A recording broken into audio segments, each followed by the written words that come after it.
अस्सलामु अलैकुम वरहमतुल्लाहि वबरकातुहू। इन्नल हम्दुलिल्लाह नहमदुहु व नस्तईनुहु व नस्तगफिरुहु व नऊदु बिल्लाहि मिन शुरूरि अनफुसिना व मिन सय्यिआति अअमालिना। मन यहदिहिल्लाहु फला मुदिल्ल लहु व मन युद्लिल फला हादिय लहु। व अशहदु अल्ला इलाहा इल्लल्लाहु वहदहु ला शरीका लहु व अशहदु अन्न मुहम्मदन अब्दुहु व रसूलुहु। अम्मा बअद। या अय्युहन नास इत्तक़ू रब्बकुमुल्लज़ी खलक़कुम मिन नफ्सिन वाहिदा व खलक़ मिनहा ज़ौजहा व बस्स मिनहुमा रिजालन कसीरन व निसाअ वत्तक़ुल्लाहल्लज़ी तसाअलून बिही वल अर्हाम इन्नल्लाहा कान अलैकुम रक़ीबा। या अय्युहल्लज़ीना आमनुत्तक़ुल्लाहा हक़्क़ तुक़ातिह व ला तमूतुन्ना इल्ला व अंतुम मुस्लिमून। या अय्युहल्लज़ीना आमनुत्तक़ुल्लाह वक़ूलू क़ौलन सदीदा युस्लिह लकुम अअमालकुम व यग़फिर लकुम ज़ुनूबकुम व मन युतिइल्लाह व रसूलहु फ़क़द फ़ाज़ फ़ौज़न अज़ीमा। பேரன்பிற்கும் பெருமதிப்பிற்கும் உரிய அன்பான சகோதரர்களே, வல்ல ரஹ்மானின் வற்றா பெருங்கருணையும் கிருபையும் நம் உயிரிலும் மேலான இறை தோதர் முஹம்மது நபி ஸல்லல்லாஹு அலைஹி வஸல்லம் அவர்கள் மீதும் அவர்களுடைய குடும்பத்தார்கள், தோழர்கள் மற்றும் அல்லாஹ்வை நம்பிக்கை கொண்ட அனைத்து இறை நம்பிக்கையாளர்கள் மீதும் என்றென்றும் நின்று நிலவட்டுமாக. எல்லாம் வல்ல அல்லாஹ்வின் நல்லடியார்களே, அல்ஹம்துலில்லாஹ், கல்வியாளர்கள் நிறைந்திருக்கக்கூடிய இந்த சபையில் இளம் ஆலிம்கள் வளர்த்து கொள்ள வேண்டிய தகுதிகள் என்ன என்ற தலைப்பில் சில விஷயங்களை உங்களுடன் பேசுவதற்காக அல்ஹம்துலில்லாஹ் இந்த வாய்ப்பை அல்லாஹ் சுப்ஹானஹு வ தஆலா ஏற்படுத்தி கொடுத்திருக்கின்றார். ஆலிம்கள் என்பவர்கள் சிறப்புக்குரியவர்கள். அல் குர்ஆனில் பல்வேறு வசனங்களில் அல்லாஹ் சுப்ஹானஹு வ தஆலா அறிஞர்களை சிறப்பித்து பேசுகின்றார். குல் ஹல் யஸ்தவில்லதீன யஅலமூன் வல்லதீன லா யஅலமூன். நபியே, நீங்கள் கூறுங்கள், அறிந்தவர்களும் அறியாதவர்களும் சமமாகுவார்களா என்று நபியை நீங்கள் கேளுங்கள் என்று ரப்புல் ஆலமீன் கேட்க சொல்கின்றார். கற்றவர்களும் கல்லாதவர்களும் சமம் கிடையாது. படிக்காதவர்களை விட கற்றவர்களுக்கு ஒரு மதிப்பு இருக்கின்றது, சிறப்பு இருக்கின்றது. அவர்கள் உயர்ந்தவர்கள் என்பதால் இந்த கேள்வியை கேட்குமாறு அல்லாஹ் சுப்ஹானஹு வ தஆலா தன்னுடைய தூதருக்கு கட்டளையிடுகின்றார்.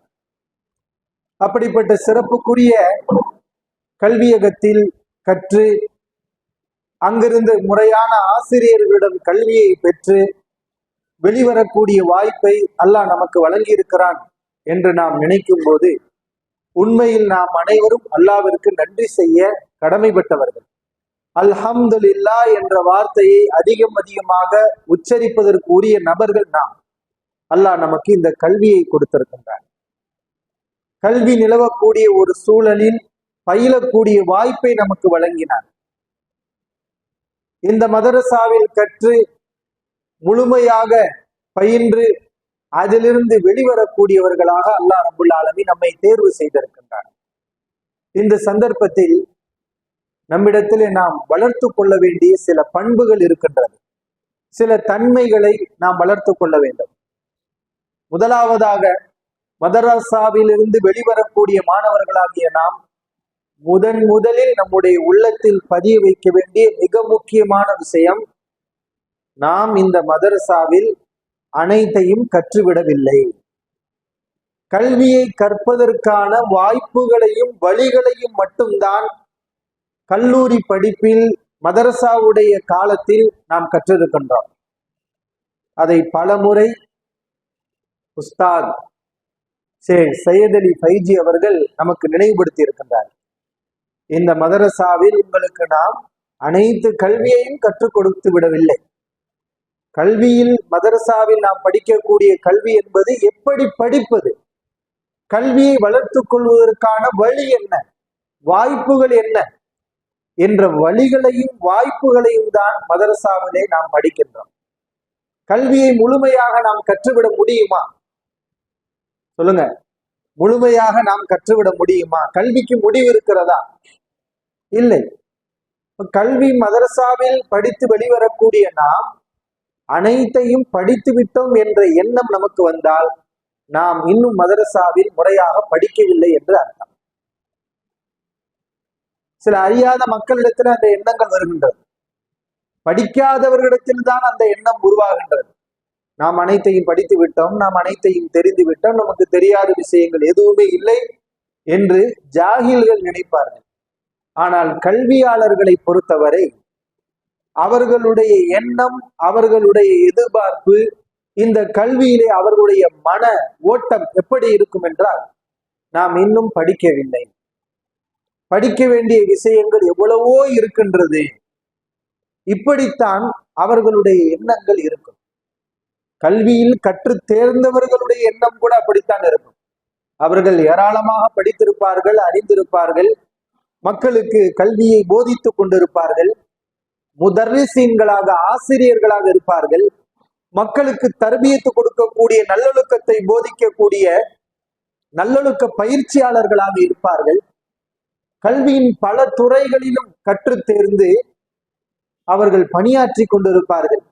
அப்படிப்பட்ட அந்த மிகச்சிறந்த கல்வியாளர்கள் கூட நாம் இன்னும் படிக்க வேண்டி இருக்கின்றது, நாம் அறியாத விஷயங்கள் எவ்வளவோ இருக்கின்றது, நாம் கற்றது மிக குறைவுதான், கல்லாதது அதிகமாக இருக்கின்றது என்ற மன எண்ணம் உள்ளவர்கள் தான் கல்வியாளர்.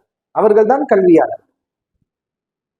இந்த எண்ணம் நமக்கு இருக்குமே ஆனால் அல்ஹம்துலில்லாஹ், அல்லாஹ் நம்மை சிறப்புக்குரியவர்களாக தேர்வு செய்திருக்கின்றார். இந்த எண்ணம் கடைசி வரைக்கும் இருக்கணும்.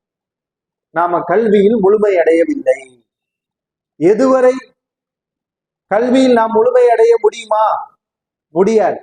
மரணம் வரை நாம் கல்வியை தேடிக்கொண்டு தாலிபுகளாகவே இருக்க வேண்டும். இங்கே உரையாற்றக்கூடிய நானாக இருந்தாலும் சரி, நீங்களாக இருந்தாலும் சரி, உங்களுக்கு மார்க்கத்தை கற்றுக் கொடுக்கக்கூடிய ஆசிரியர்களாக இருந்தாலும் சரி, மிகப்பெரிய ஃபத்வாக்களை மிகச்சிறந்த முறையில் அளிக்கக்கூடிய முஃப்திகளாக இருந்தாலும் சரி, அனைவரும், ஒவ்வொரு அறிஞரும் தாலிபுல் இல்முதான், கல்வியை தேடக்கூடிய மாணவன் தான். கல்வியில் முழுமை பெற்றவர்கள் யாருமே இல்லை. இதை அல்லாஹ் சுப்ஹானஹு வ தஆலா மிகச்சிறந்த கல்விமான் நபிகள் நாயகம் ஸல்லல்லாஹு அலைஹி வஸல்லம் அவர்களை பார்த்து இந்த விஷயத்தை வலியுறுத்தி சொல்லுகிறார். வகுர் ரப்பி ஜித்னி இல்மா, நபியே நீங்கள் சொல்லுங்கள், ரப்பி ஜித்னி இல்மா, என் இரட்சகனே எனக்கு கல்வி ஞானத்தை அதிகப்படுத்துவாயாக என்று நபியை கூறுங்கள். இந்த துவாவை ரசூலுல்லாஹி ஸல்லல்லாஹு அலைஹி அவர்களை பார்த்து நீங்கள் அல்லாஹ்விடத்தில் இவ்வாறு பிரார்த்தனை செய்யுங்கள் என்று ரப்புல் ஆலமீன் கட்டளையிடுகின்றார். நாம் அனைவரும் இந்த துவாவை செய்ய வேண்டும். நபிகள் நாயகம் ஸல்லல்லாஹு அலைஹி அவர்கள் மிகச்சிறந்த ஒரு கல்விமான், கல்வியாளர். அல்லாஹ்வின் புறத்திலிருந்து அவர்களுக்கு கல்வி கொடுக்கப்பட்டது. ஜிப்ரீல் அலைஹிஸ்ஸலாம் அவர்கள் ரசூலுல்லாஹி ஸல்லல்லாஹு அலைஹி வஸல்லம் அவர்களுடைய ஆசிரியர். வானவர் ஜிப்ரீல் ஆசிரியர், அல்லாஹ்வின் புறத்திலிருந்து நேரடியாக அவர்களுக்கு கல்வி கொடுக்கப்பட்டு கற்றுக் கொடுக்கப்பட்ட மிகச்சிறந்த கல்விமான். அப்படிப்பட்ட அந்த கல்விமானுக்கே ரசூலுல்லாஹி ஸல்லல்லாஹு அலைஹி அவர்களுக்கே அல்லாஹ் விடக்கூடிய கட்டளை என்ன? ரப்பி ஜித்னி இல்மா, என் இரட்சகனே, என் ரப்பே எனக்கு கல்வி ஞானத்தை அதிகப்படுத்து என்று சொல்லுங்கள், கேளுங்கள். இந்த துவாவை எப்பொழுது நாம் செய்ய வேண்டும்? மரணிக்கும் வரை, மௌத்தாகும் வரை, இந்த உடம்பிலே உயிர் இருக்கும் வரை இந்த துவாவை நாம் செய்து கொண்டே இருக்க வேண்டும். இந்த துவாவுடைய அர்த்தம் என்ன? யா அல்லாஹ் எனக்கு கல்வி ஞானத்தை அதிகப்படுத்துவாயாக. கல்வி என்பது நாளுக்கு நாள் நமக்கு அதிகமாகிக் கொண்டே இருக்க வேண்டும். கடந்த வருடத்தை விட இந்த வருடம் நம்மிடத்திலே கல்வி அதிகமாக இருக்க வேண்டும். கடந்த வாரத்தை விட இந்த வாரத்தில் நம்மிடத்திலே கல்வி கூடி இருக்க வேண்டும். நாம் அறியாத விஷயங்களை இன்று, நேற்று அறியாத ஒரு விஷயத்தை இன்று நாம் அறிய வேண்டும். இப்படி மரணிக்கும் வரை நம்முடைய கல்வியின் அளவு அதிகரித்து கொண்டே இருக்க வேண்டும், கூடிக்கொண்டே இருக்க வேண்டும். அப்படி இருக்குமேயானால் நாம் பாக்கியவான்கள், அல்லாஹ்வுடைய அருளை பெற்றவர்கள். அல்லாஹ் நமக்கு மிகப்பெரிய பாக்கியத்தை செய்திருக்கிறான். நம்முடைய கல்வியை அவன் அதிகப்படுத்தி இருக்கின்றான். நபிகள் நாயகம் ஸல்லல்லாஹு அலைஹி வஸல்லம் அவர்கள் நமக்கு கற்றுக் கொடுத்திருக்கக்கூடிய ஒரு துவா. இந்த துவாவுடைய பொருள், அதற்காக நாம் முயற்சி செய்ய வேண்டும் என்ற அர்த்தமும் இந்த துவாவுக்குள் அடங்கி இருக்கின்றது. என்னென்ன பிரார்த்தனைகள் எல்லாம் அல் குர்ஆனில் சொல்லப்பட்டிருக்கிறதோ, அல்லாஹ்விடத்திலே கேளுங்கள் கேளுங்கள் என்று என்னென்ன விஷயங்களை கேட்க வேண்டும் என்று துவாக்களில் நமக்கு சொல்லப்படுகிறதோ, அதனுடைய பொருள் அதற்காக நாம் முயற்சிக்க வேண்டும் என்ற அர்த்தமும் அதிலே அடங்கி இருக்கிறது. யா அல்லாஹ் எனக்கு கல்வி ஞானத்தை அதிகப்படுத்துவாயாக என்று அல்லாஹ்விடத்திலே கேளுங்கள் என்றால், அப்படியே கேட்டுவிட்டு நாம் செல்வதா? இல்லை. நாம் என்ன செய்யணும்? அதுக்காக முயற்சிக்கணும். அதற்கு செய்ய வேண்டிய முயற்சிகளை, முன்னெடுப்புகளை நாம் மேற்கொள்ள வேண்டும். இப்ப கல்வியை அதிகப்படுத்துவதற்குரிய முயற்சியை நீ தொடர்ந்து செய்து கொண்டே இரு என்று ரப்புல் ஆலமீன் இந்த துவாவின் மூலமாக நமக்கு வலியுறுத்துகின்றார். ஒரு நபி தெரியாமல் ஒரு வார்த்தையை சொல்லிவிட்டார். மக்களுக்கு உரையாற்றி கொண்டிருக்கும் போது, இந்த உலகத்திலேயே அதிகம் அறிந்தவர் யார் என்ற கேள்வி கேட்கப்படுகிறது. அந்த நபி அல்லாஹ்வின் புறத்திலிருந்து நமக்கு வஹி செய்தி வருகிறது. நாம் தான் மக்களுக்கெல்லாம் இந்த இறை செய்தியை கற்றுக் கொடுக்கின்றோம். நம்மிடமிருந்து மக்கள் கல்வியை பெறுகிறார்கள். எனவே நாம் தான் அதிகம் அறிந்தவர் என்று அந்த கேள்விக்கு அதனுடைய விபரீதத்தை உணராமல் பதிலளித்து விட்டார். அந்த நபி யார்? உங்களுக்கு எல்லாம் தெரியும். யார் அந்த நபி? மூசா அலைஹிஸ்ஸலாம் அவர்கள். அல்லாஹ் சுப்ஹானஹு வ தஆலா தாமதிக்காமல் உடனடியாக வஹி வருகின்றது. சில நேரங்கள்ல வஹி தாமதமாக வரும்.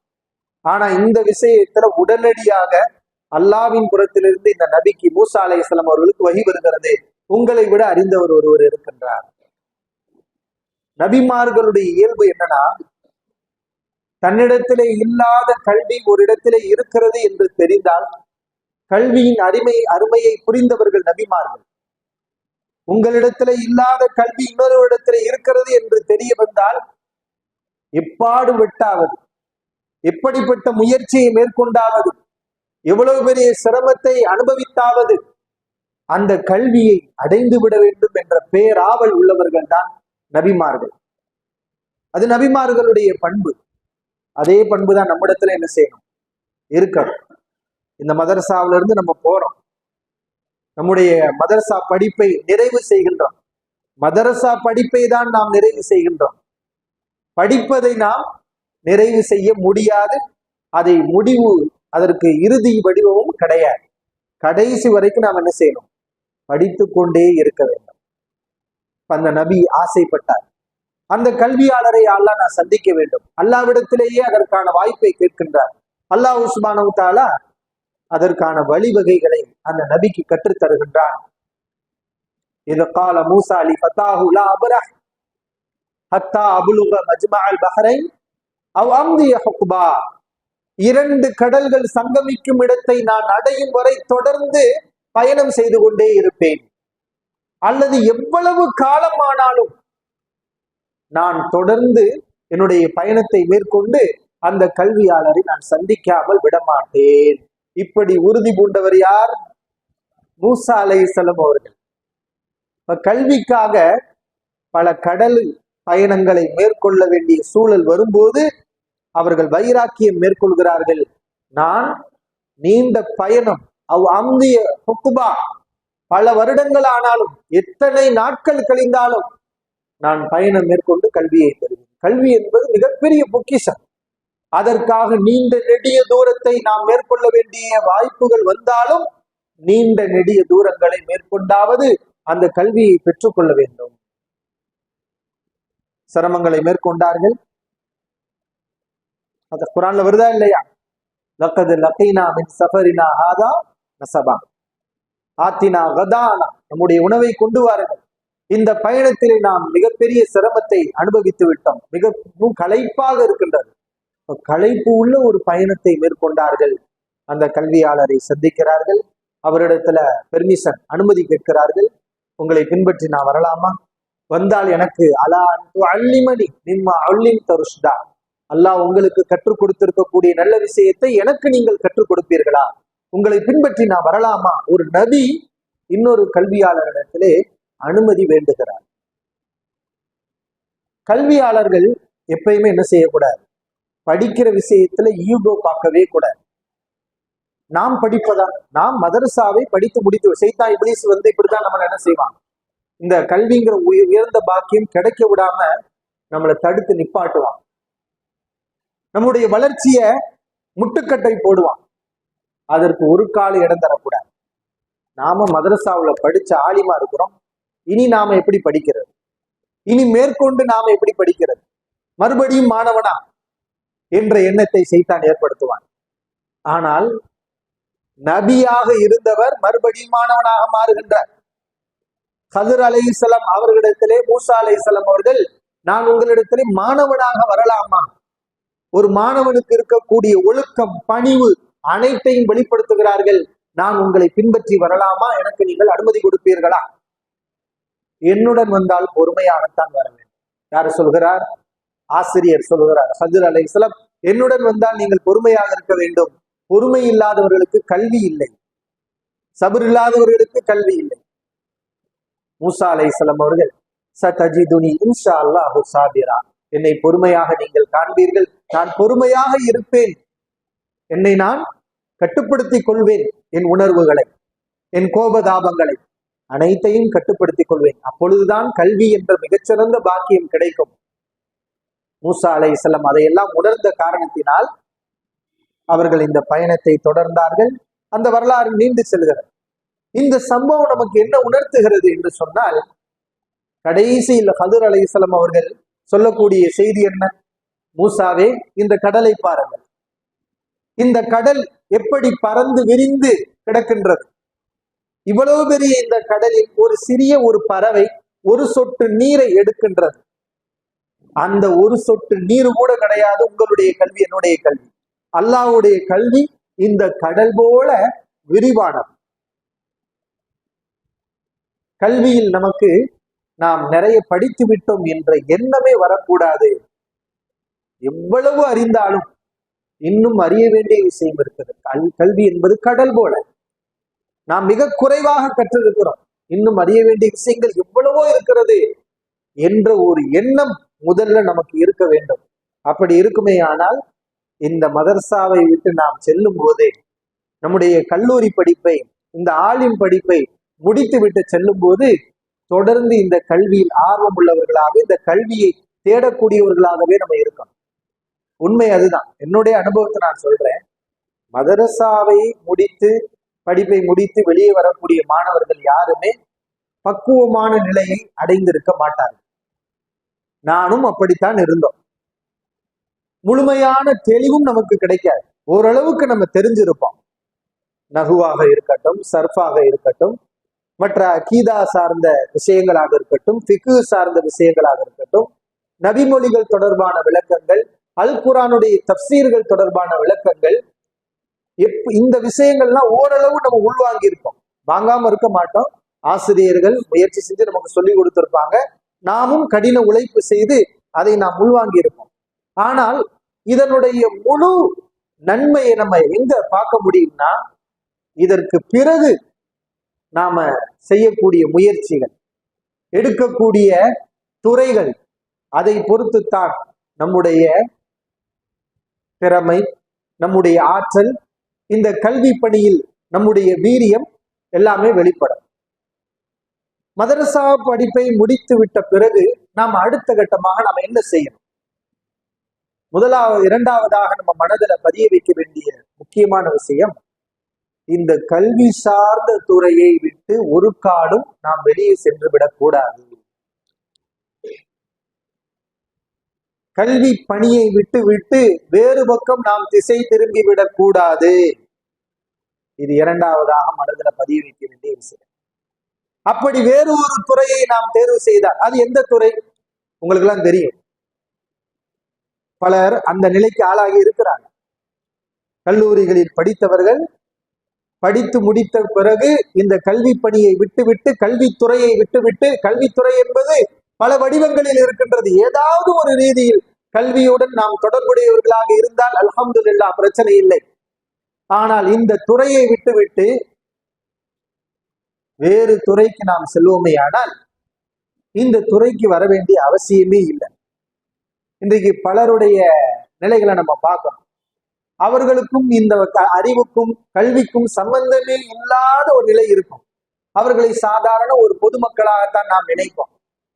ஆனால் அவர்களாக சொல்வார்கள், நான் மதரசாவிலே படித்த ஆலிம், நான் ஒரு பிரதோசி, நான் ஒரு உமரி என்று அவர்கள் மதரசாவில் படித்த ஆலிம் என்று சொல்லும் போதுதான் தெரியும், இவர் மதரசாவில் கற்றுத் தேர்ந்தவரா, படித்திருக்கின்றாரா, பட்டம் பெற்றவரா என்று நமக்கு தெரிய வரும்.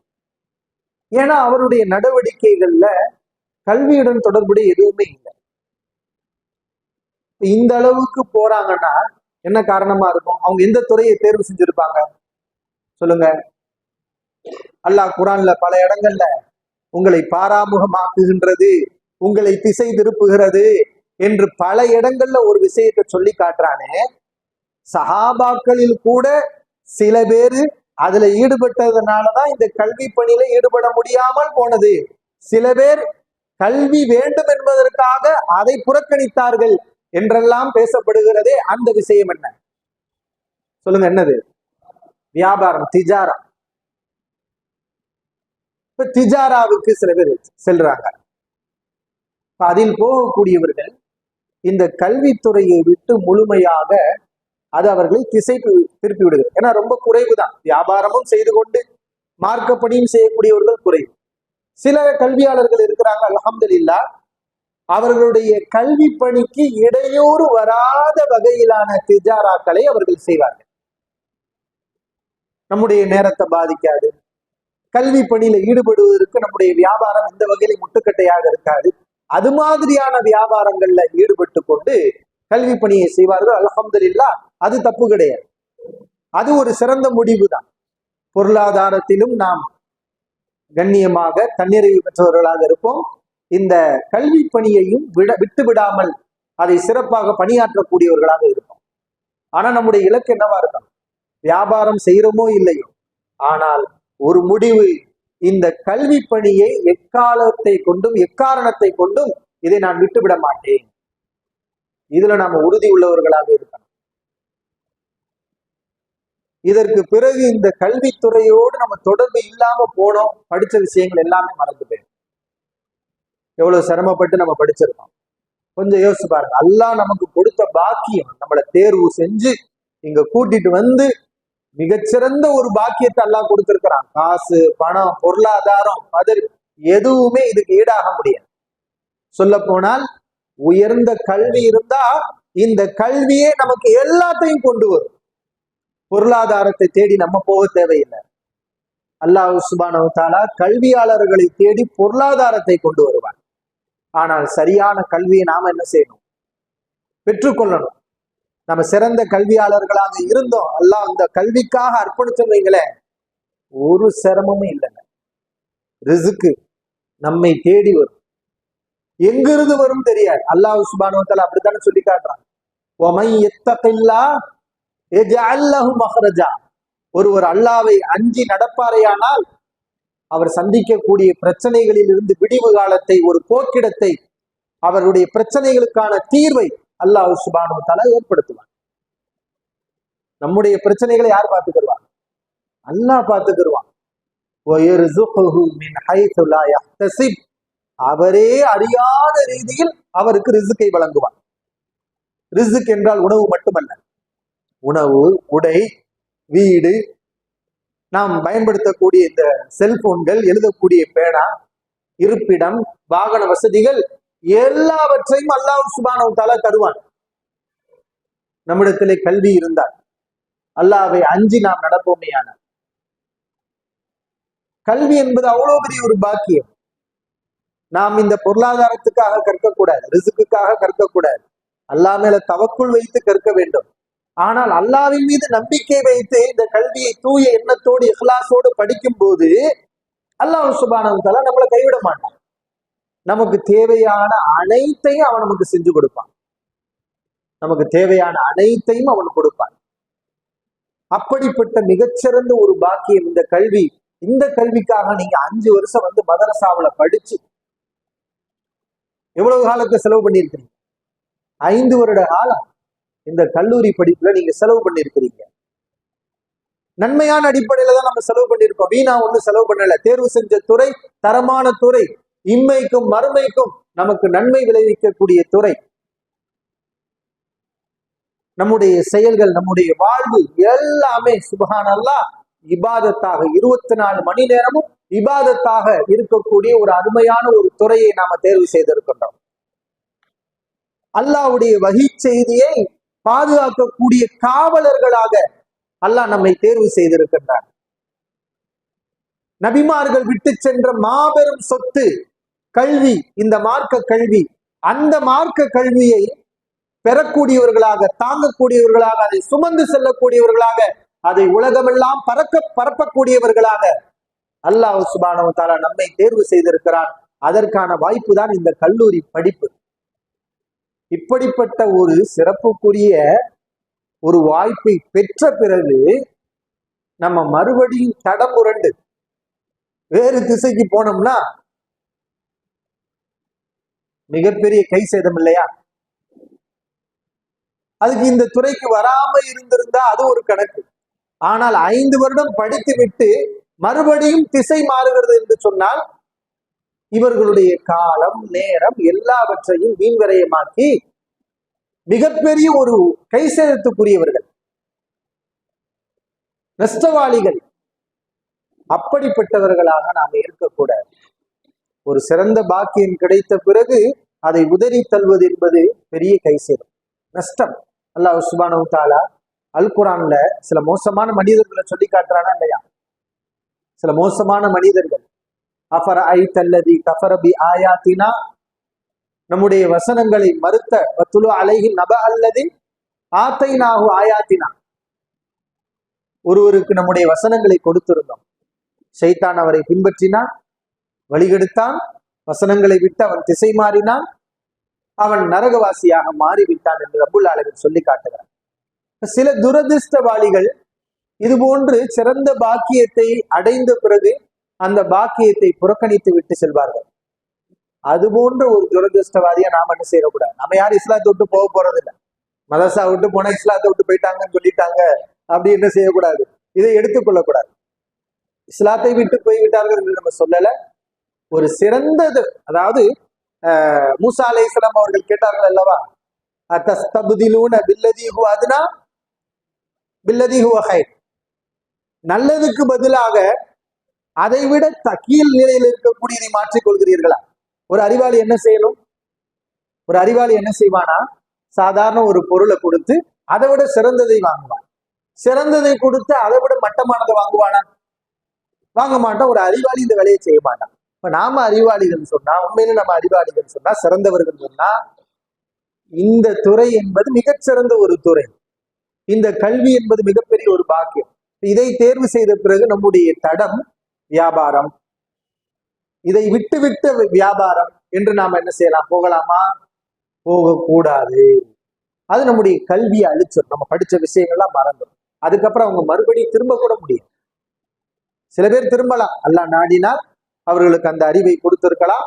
அவர்கள் திரும்பி மறுபடியும் இந்த துறைக்கு சரியான பாதையை பிடித்து, ஆசிரியர்களுடைய முயற்சி என்ன, தண்டவாளத்தில் ஏற்றி விடுவார்கள். ஆனால் அதற்கு பிறகு பயணிப்பது யாருடைய வேலை? நம்முடைய வேலை.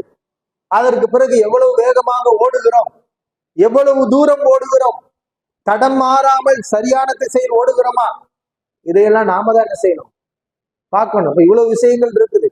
நம்ம மதரசாவில் படிச்சுட்டோம், அவ்வளவுதான், எல்லாமே முடிஞ்சிருச்சு, இதுக்கப்புறம் நம்ம ஒன்றும் செய்ய தேவையில்லை என்று இந்த கல்வி விஷயத்தில் நாம் நின்றுவிட முடியாது. இதற்கு பிறகுதான் நம்முடைய ஓட்டம் இருக்கிறது, நம்முடைய வேகம் இருக்கின்றது, நம்முடைய சாதனை இருக்கிறது, நம்முடைய உழைப்பும் பாடுபடுதலும் இருக்கின்றது, முயற்சியும் இருக்கின்றது. இதை நாம் மனதிலே பதிய வைத்துக் கொள்ள வேண்டும். அது மாதிரி வெவ்வேறு படிப்புகள் நாம படிச்சிருக்கோம். அல்ஹம்துலில்லாஹ், அல்லாஹ் நமக்கு கற்றுக் கொடுத்த இந்த விஷயத்தை கொண்டு, நம்ம அறிந்த விஷயங்களை கொண்டு எவ்வளோ பணிகளை நம்ம செய்யலாம். ஆனால் இதற்கு பிறகு மறுபடியும் வெவ்வேறு படிப்புகளை தேர்வு செய்யறாங்க. டிப்ளமோ படிப்பு, இன்ஜினியரிங் படிப்பு, இப்படி எத்தனையோ படிப்புகள் இருக்கிறது. அதெல்லாம் ஹராம் என்று நம்ம சொல்லல, மார்க்கத்துல அனுமதிக்கப்பட்ட ஒரு விஷயம் தான். நாம இங்க சொல்றது என்ன?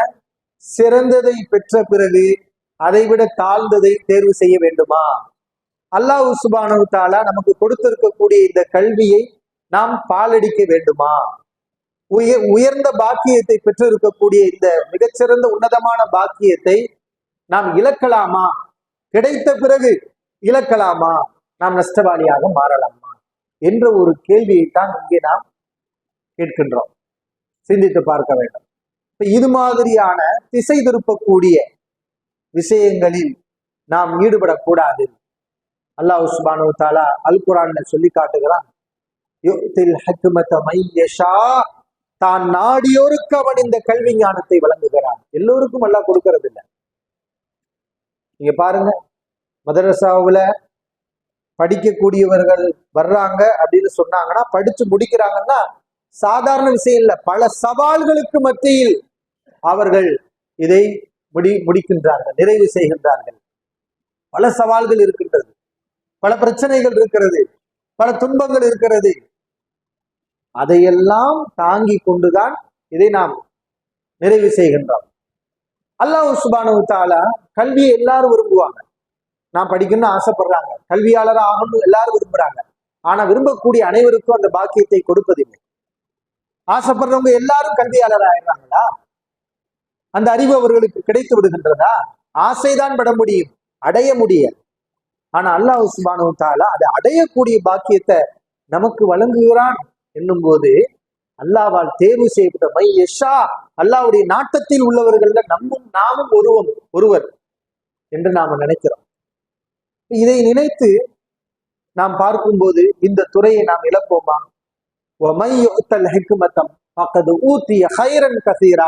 ஒருவருக்கு கல்வி ஞானம் ஹிக்மா வழங்கப்பட்டு விட்டால் அவருக்கு அனைத்து விதமான நன்மைகளும் கொடுக்கப்படுகின்றது. அல்லாஹ் சுப்ஹானஹு வ தஆலா சொல்லி காட்டுகின்றார். எனவே இதை நாம் இரண்டாவதாக மனதிலே பதிய வைத்துக் கொள்ள வேண்டும். அடுத்து மூன்றாவதாக,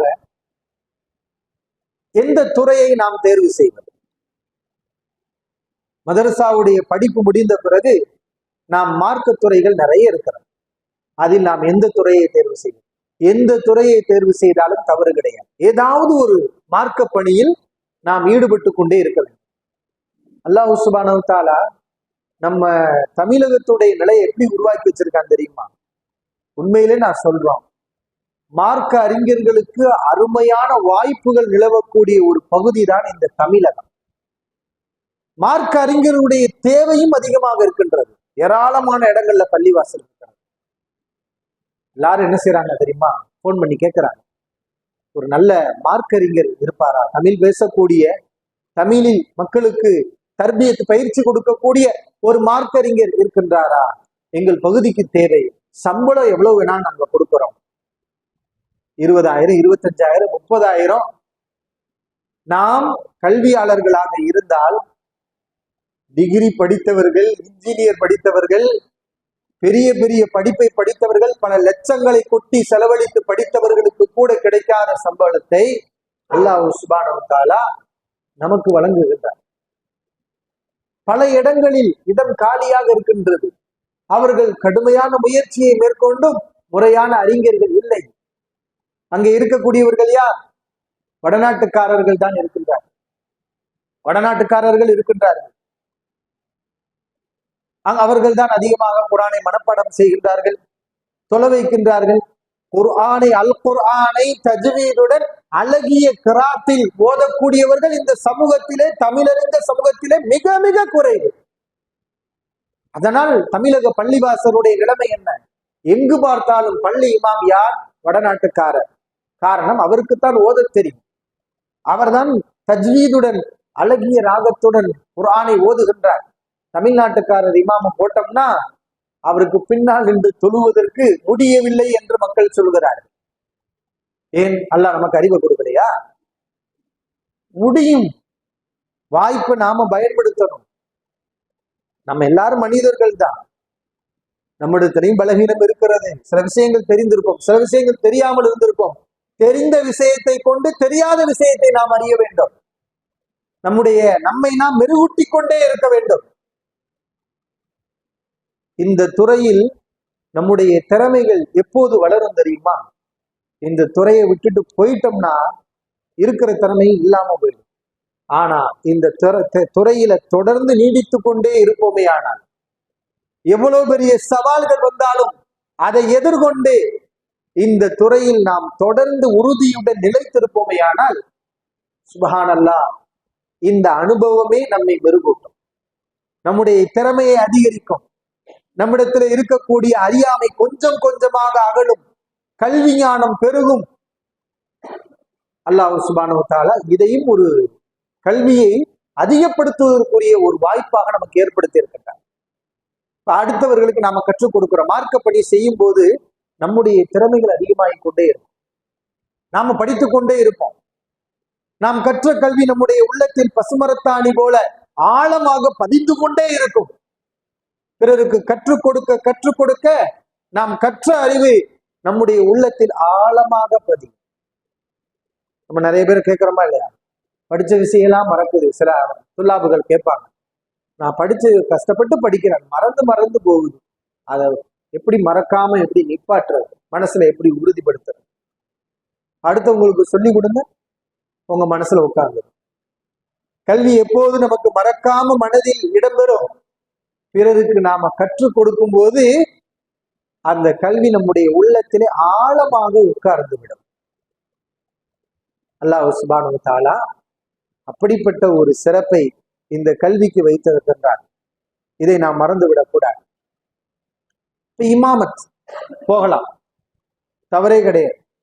ஆனா மதரசாவை படிக்கக்கூடிய மாணவர்களுக்கு மத்தியிலே இந்த இமாமத்தை பார்த்தால் ஒரு பயம் இருக்கின்றது. இமாமத் என்றால் வெளியில எங்கேயும் போக முடியாது, அது ஒரு பள்ளிவாசலுடைய கட்டுப்பாட்டுக்குள்ள நம்ம இருப்போம், அது வேண்டாம் என்று நினைக்கக்கூடியவர்கள் உண்டு. ஆனா உண்மையிலே கல்வியை கற்கக்கூடிய மாணவர்களுக்கு, பல்வேறு சாதனைகளை செய்ய வேண்டும் என்று ஆசைப்படக்கூடியவர்களுக்கு இமாமத் என்பது மிகச்சிறந்த ஒரு வாய்ப்பு. இமாம் ஷாஃபிஈ ரஹ்மத்துல்லாஹி அவர்கள் ஒரு அழகான ஒரு உபதேசம் செய்தார். யா அஹி, என் சகோதரனே, லா தனாலுல் இல்ம இல்லா பிசித்தா, 6 விஷயங்களின் மூலமாகவே தவிர நீ கல்வியை பெற முடியாது. கல்வியை பெற வேண்டும் என்றால் குறைஞ்சபட்சம் எத்தனை விஷயம் வேணும்? கல்வியை பெறுவதற்கு 6 விஷயம் வேணும். கல்வியை பெறுவதற்கு 6 விஷயம் நமக்கு வேணும். 6 விஷயம் இருந்தாதான் கல்வி நமக்கு கிடைக்கும். அந்த 6 விஷயம் என்ன? ஜகாவும் வஹிருசும் வஜ்திஹாதும். ஜகா, அறிவு வேணும். முதல் எல்லோரும் படித்து விட முடியாது, புத்தி உள்ளவர்கள் தான் படிக்க முடியும். ஹிருசும், ஆர்வம் வேண்டும். அறிவு இருக்கிறது, ஒரு மனிதனுக்கு ஆர்வம் இல்லை என்றால் அவன் கல்வியை பெற முடியும். ஆர்வம் வேண்டும். ஹிருசும், ஆர்வம், ஆசை வேண்டும். வஜ்திஹாதும், ஆசை இருக்கிறது, முயற்சி இல்லை என்றால் கல்வியை பெற முடியாது. அறிவு வேண்டும், ஆசை வேண்டும், வஜ்திஹாதும், முயற்சி வேண்டும். 4வது புல்கத்துன், வசதி. என்ன வசதி? கல்வியை படிக்கும் போது படிப்பதற்கு தேவையான உணவாவது வேண்டும் அல்லவா? நம்முடைய அடிப்படை தேவைகளை பூர்த்தி செய்யக்கூடிய அந்த அடிப்படை தேவைகள் இங்க மதரசாவில் அல்ஹம்துலில்லாஹ் எல்லாமே மதரசா நிர்வாகமே செஞ்சு கொடுத்தது. எதுக்காக? நம்ம உணவை தேடக்கூடிய முயற்சி ஏதாவது இருக்குதா? ஆனா நாம அந்த உணவு விட்டுட்டு வேற உணவை தேடுறோம். என்ன, அது ஒண்ணும் தவறு கிடையாது. ஆனா இந்த உணவு கெட்டு போகுது, அது வீண்விரயம் செய்யப்படுது, ஆசிரியர் சொன்னார். இப்ப அந்த விஷயத்துக்கு நம்ம என்ன செய்யணும்? கொஞ்சம் கவனிக்கணும்.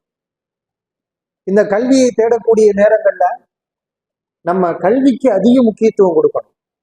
மதரசாவுடைய கட்டுப்பாடுகள் அதையெல்லாம் நம்ம ஃபாலோ பண்ணணும். எல்லாம் எதுக்கு இந்த விஷயங்கள் எல்லாம் நமக்கு சொல்றாங்கன்னா, எதுக்கு சொல்றாங்க? நம்முடைய நலனுக்காக ஒரு கட்டுக்கோப்பு இருந்தாதான் கல்வியை படிக்கக்கூடிய சூழல் நிலவும். இப்ப புல்லுகத்தும், அடிப்படை தேவைகள் அது வேணும். 4வது. 5வது சொஹபத்து உஸ்தாத், ஒரு ஆசிரியருடைய தோழகம். ஏன் 5 வருடம் இங்க உங்க உட்கார வச்சு ஆசிரியர்களோடயே நீங்க இருக்கிறீங்க?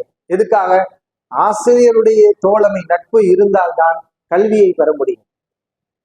6வது தூளு ஜமான், நீண்ட காலம். கல்வியை பெறுவதற்கு டைம் வேணும். இதுல நம்ம இமாமத்துல இருந்தோம்னு வைங்களேன், அல்ஹம்துலில்லாஹ் அதிகமான நேரம் நமக்கு கிடைக்கும், அதிகமான நேரம் கிடைக்கும். கல்வியை படிப்பதற்குரிய வாய்ப்புகள் நமக்கு இருக்கிறது. நேரம் இருந்தால்தான் நாம் கல்வியை அதிகப்படுத்த முடியும். நேரம் கிடைக்காத எத்தனையோ துறைகள் இருக்கிறது. நம்முடைய கல்வி கூட அப்படியே தான் இருக்கும்.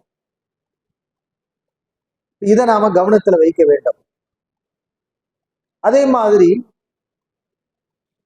இந்த கல்வி, இதற்கு பிறகு நாம் செய்யக்கூடிய பணிகள் நம்முடைய கல்வியையும் நாம் அதிகப்படுத்தக்கூடிய வகையில் இருக்கணும். பிறருக்கும் நாம் கல்வியை போதிக்க வேண்டும். மதரசாக்களை நாம் நடத்த வேண்டும். அல்ஹம்துலில்லாஹ் நமக்கு வாய்ப்பு கிடைக்கிறது. ஒரு கல்லூரியில் முதர்ரிஸாக நாம் இருக்கின்றோம். ஒரு பெண்கள் கல்லூரியிலேயோ அல்லது ஆண்கள் கல்லூரியிலேயோ பாடம் நடத்தக்கூடிய வாய்ப்பு கிடைத்தால் அல்ஹம்துலில்லாஹ். பிறருக்கு கற்றுக் கொடுக்கும் போது நம்முடைய கல்வி அதிகமாகும். நம்முடைய குறைபாடுகளை நாம் சரி செய்து கொண்டே இருக்கோம். எல்லாருக்கும் இந்த தரிசுடைய வாய்ப்பு கிடைக்காது என்றால் நாம் தரிசை உருவாக்கணும், நாம் உருவாக்க வேண்டும். நம்முடைய பகுதியில கல்லூரி இல்லை, மக்களுக்கு கற்றுக் கொடுக்கக்கூடிய ஒரு சூழல் இல்லை என்று சொன்னால், நாம் அல்லாஹ் நமக்கு கல்வியை கொடுத்திருக்கிறான், நம்முடைய கல்வியை கொண்டு நாம் ஒரு கல்லூரியை உருவாக்க வேண்டும். நம்மிடமிருந்து நம்முடைய கல்வியை பெறக்கூடிய மாணவர்களை உருவாக்க வேண்டும். இந்த கல்வி அழியாமல் நம்மிடத்தில் இருக்கக்கூடிய கல்வியை மற்றவரிடத்திலே சேர்ப்பித்து விட வேண்டும். இந்த கல்வி பணி என்பது அல்ஹம்துலில்லாஹ் சிறந்த ஒரு பணி. அதை தொடர்ந்து நாம் ஈடுபட்டு கொண்டே இருக்கணும். குறிப்பாக முத்தாலா, புத்தகங்களை, அரபு அறிவு தான். அரபு மொழி எந்த அளவுக்கு நமக்கு அதிகமாக தெரிகின்றதோ அந்த அளவுக்கு இந்த துறைகளில் நாம் மின்னலாம், ஜொலிக்கலாம், பிரகாசிக்கலாம். அரபு மொழியுடைய அறிவு மிக மிக முக்கியம். அதை வைத்துத்தான் அதற்கு பிறகு நம்ம செய்யக்கூடிய பணிகளுடைய தரமும் பணிகளுடைய செயல்பாடும் அதனுடைய அந்தஸ்தும் இருக்கின்றன. மதரசாவில் படிக்கும் போதே அரபு மொழியை முழுமையாக தெரிஞ்சுக்கணும். சந்தேகங்கள், ஆராய்ச்சி, இது ஒரு ரிசர்ச். நஹ்வு என்பது என்னது? அது ஒரு ரிசர்ச், அது ஒரு ஆய்வு. சர்ஃப் என்பது என்னது? அது ஒரு ரிசர்ச், ஆய்வு. வெறும் மனப்பாடம் அல்ல. ஆசிரியர் நமக்கு சொல்லி கொடுக்குறாங்கன்னா அது மாதிரி குர்ஆன்ல எங்கெல்லாம் இருந்திருக்கு, இந்த வினைச்சொல், இந்த ஃபஅல், என்ன வசன், இது காயிபா, ஹாதிரா, முத்தகல்லிமா, என்ன மஜ்ஹூலா, மஅரூஃபா, இந்த ஆராய்ச்சியில ஈடுபடணும். இந்த லஃபுல், இஸ்மா, ஃபஅலா, ஹர்ஃபா, இதுக்கே நஸப் வந்திருக்கு, இதுக்கே ஜர்ரு வந்திருக்கு, இது ஃபாயிலா, மஃபூலா, இது ஹாலா, தம்மீஸா, இப்படி நாம ஆராய்ச்சி பண்ணிக்கிட்டே இருந்தோம் வைங்களேன், நம்முடைய அறிவு பழக்கப்பட்டு விடும். இந்த விஷயங்களை எல்லாம் நம்ம நல்ல பயிற்சி தேறிடுவோம். இதெல்லாம் நம்ம எங்க செய்யணும்? கல்லூரியில இருக்கும் போதே செய்யணும். ஏன்னா ஒரு ஆசிரியர் இருக்கிறார், நம்முடைய சந்தேகங்களை எல்லாம் அவர் நிவர்த்தி செய்வார். நாம கேட்கணும். ஆசிரியரா உனக்கு இது இந்த சந்தேகமா அந்த சந்தேகமானாலும் கேட்க மாட்டாங்க. சந்தேகம் வரணும். யாருக்கு சந்தேகம் வருகிறதோ, அவர் கேள்வி கேட்கின்றாரோ அவர் தான் படிக்கக்கூடிய மாணவர். எனக்கு சந்தேகமே இல்லை அப்படின்னு சொன்னா நம்ம இன்னும் சரியா படிக்கலன்னு அர்த்தம். உண்மையான மாணவருக்கு, கல்வி தேடல் உள்ளவருக்கு அவருடைய கல்வி அதிகரிக்கிறது என்று சொன்னால் அதனுடைய அடையாளம் அவர் ஆசிரியரை தொந்தரவு செய்ய வேண்டும். உஸ்தாத், எனக்கு இந்த சந்தேகம் இருக்கிறது, தொந்தரவு செய்யுங்க, தப்பே கிடையாது. ஆசிரியர்கள் வருத்தப்படவே மாட்டாங்க, சந்தோஷம் தான் படுவாங்க. இவன் நம்மளை பாடாப்படுத்துறான்லாம் நினைக்க மாட்டாங்க. உங்க மேல நல்ல அபிப்பிராயம், உங்களை உண்மையிலே விரும்புவாங்க. இந்த பையன் நல்ல பையன் அப்படின்னு சொல்லுவாங்க. இப்போ சந்தேகம் வர வேண்டும். சந்தேகம்னா அது ரெண்டு சந்தேகம் இருக்கு. தேவையில்லாத இப்லீஸுடைய சந்தேகம், ஏன்னா அது சைத்தான் ஏற்படுத்தக்கூடிய சந்தேகம், அது வரக்கூடாது. உஸ்தாத் நமக்கு சொல்லி கொடுத்த விஷயத்தையே நம்ம ஆராய்ச்சி பண்ணி தேவையில்லாத சிந்திக்காம கற்றுக் கொடுத்த விஷயங்களை பயன்படுத்தி நம்ம ஆய்வு பண்ணி அதுல வரக்கூடிய சந்தேகங்கள் நம்ம கேட்டோம்னு சொன்னா அல்ஹம்துலில்லாஹ் இந்த வாய்ப்பை பயன்படுத்திக்கணும். ஆனா இதற்கு பிறகு நம்ம ஆசிரியர் இல்லாம வெளி உலகத்துக்கு செல்லும் போது அந்த வாய்ப்புகள் ரொம்ப குறைஞ்சிடும், கேட்கறதுக்குரிய வாய்ப்பு குறைஞ்சிடும். ஆனா அப்பொழுதும் கேட்டு அறியக்கூடிய மக்கள் இருக்கிறாங்க. யாரு இவ்வளவுதான் படிச்சிருந்தாலும் தன்னை விட கற்றறிந்த ஒருவர் இருக்கிறார் என்றால் அவரிடத்தில் சென்று இது எனக்கு தெரியவில்லை என்று கேட்டு தெரிந்து கொள்வார். அது தப்பு கிடையாது. இப்படி நம்ம கேட்டோம்னா நம்மளை பத்தி அவங்க என்ன நினைப்பாங்க, அவர் பெரியாள் நம்ம கீழே, இந்த உணர்வு நமக்கு வரக்கூடாது. இந்த உணர்வு வந்துச்சு வைங்களேன், நம்ம காலம்புற கீழேயே தான் இருக்கும். மேல வருவோமா? வரமாட்டோம். அறிஞர்கள் சொன்னாங்க, கல்வியை கற்கும் போது அது ஒரு இழிவு தான். ஒரு ஆசிரியருக்கு கீழாக இருந்து நம்ம படிக்கும் போது அங்க ஒரு தாழ்வு இருக்கத்தான் செய்கின்றது. ஆனால் இந்த தாழ்வை ஒரு மனிதன் சகித்து கொண்டால் அவன் விரைவில் உயர்ந்து விடுவான்.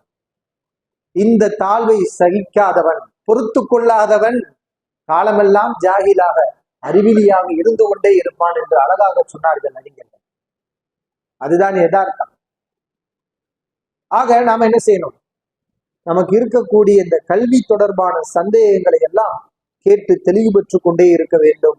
அதிகமான கித்தாபுகளை முத்தாலா செய்ய வேண்டும். அரபி கித்தாபுகளை எடுக்கணும், வைராக்கியம் கொள்ளணும். நான் இந்த கித்தாப் ஒரு சிறிய புத்தகத்தை எடுங்க, அல்லது ஃபதஹுல் பாரியில ஒரு பகுதி, குறிப்பிட்ட ஒரு பகுதி, அதை எடுங்க.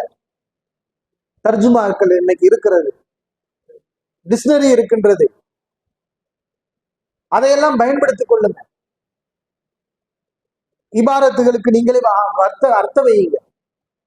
தெரியலையா, ஒரு இபாரத்து சிரமப்படுறீங்களா, ஆசிரியர்கிட்ட கேளுங்க. நம்மை விட கற்றறிந்தவரிடத்துல கேளுங்க, கேட்கணும். இப்படியே நம்ம வாசிச்சு ஆரம்பத்துல நம்ம தட்டி தடுமாறுவோம், ஆனா பிறகு உயர்ந்த நிலைக்கு வருவோம். இந்த தடுமாற்றமும் நம்ம உயர்ந்த நிலைக்கு நம்மளை கொண்டு வரும். அதனாலதான் மார்க்கம் என்ன சொல்வது, நீ தடுமாற்றத்தை கண்டு பயப்படாதே. அல் குர்ஆனை ஓதுகிறாய், திக்கி திணறி ஓதுகிறாய், உனக்கு எத்தனை மடங்கு கூலி? 2 மடங்கு கூலி. சரளமா ஓதக்கூடியவர்களோட நன்மை அதிக யாருக்கு? திக்கி திணறி ஓதக்கூடியவர்களுக்கு. ஏன்? அவர்கள் சிரமப்படுகிறார்கள், தவறு செய்கிறார்கள். தவறு செய்தாலும் அந்த தவறை சரி செய்வதற்கு முயற்சிக்கிறார்கள். இந்த முயற்சிக்காகத்தான் அல்லாஹ் சுப்ஹானஹு வ தஆலா 2 மடங்கு கூலி கொடுக்கிறார். இது அல் குர்ஆனுக்கு மட்டுமல்ல, நம்ம படிக்கக்கூடிய இந்த மாதிரியான கல்வி சார்ந்த விஷயங்கள்லையும் நம்மிடத்துல இது மாதிரியான தடுமாற்றங்கள் வந்தால் அதை கண்டு நம்ம துவண்டு போகக்கூடாது.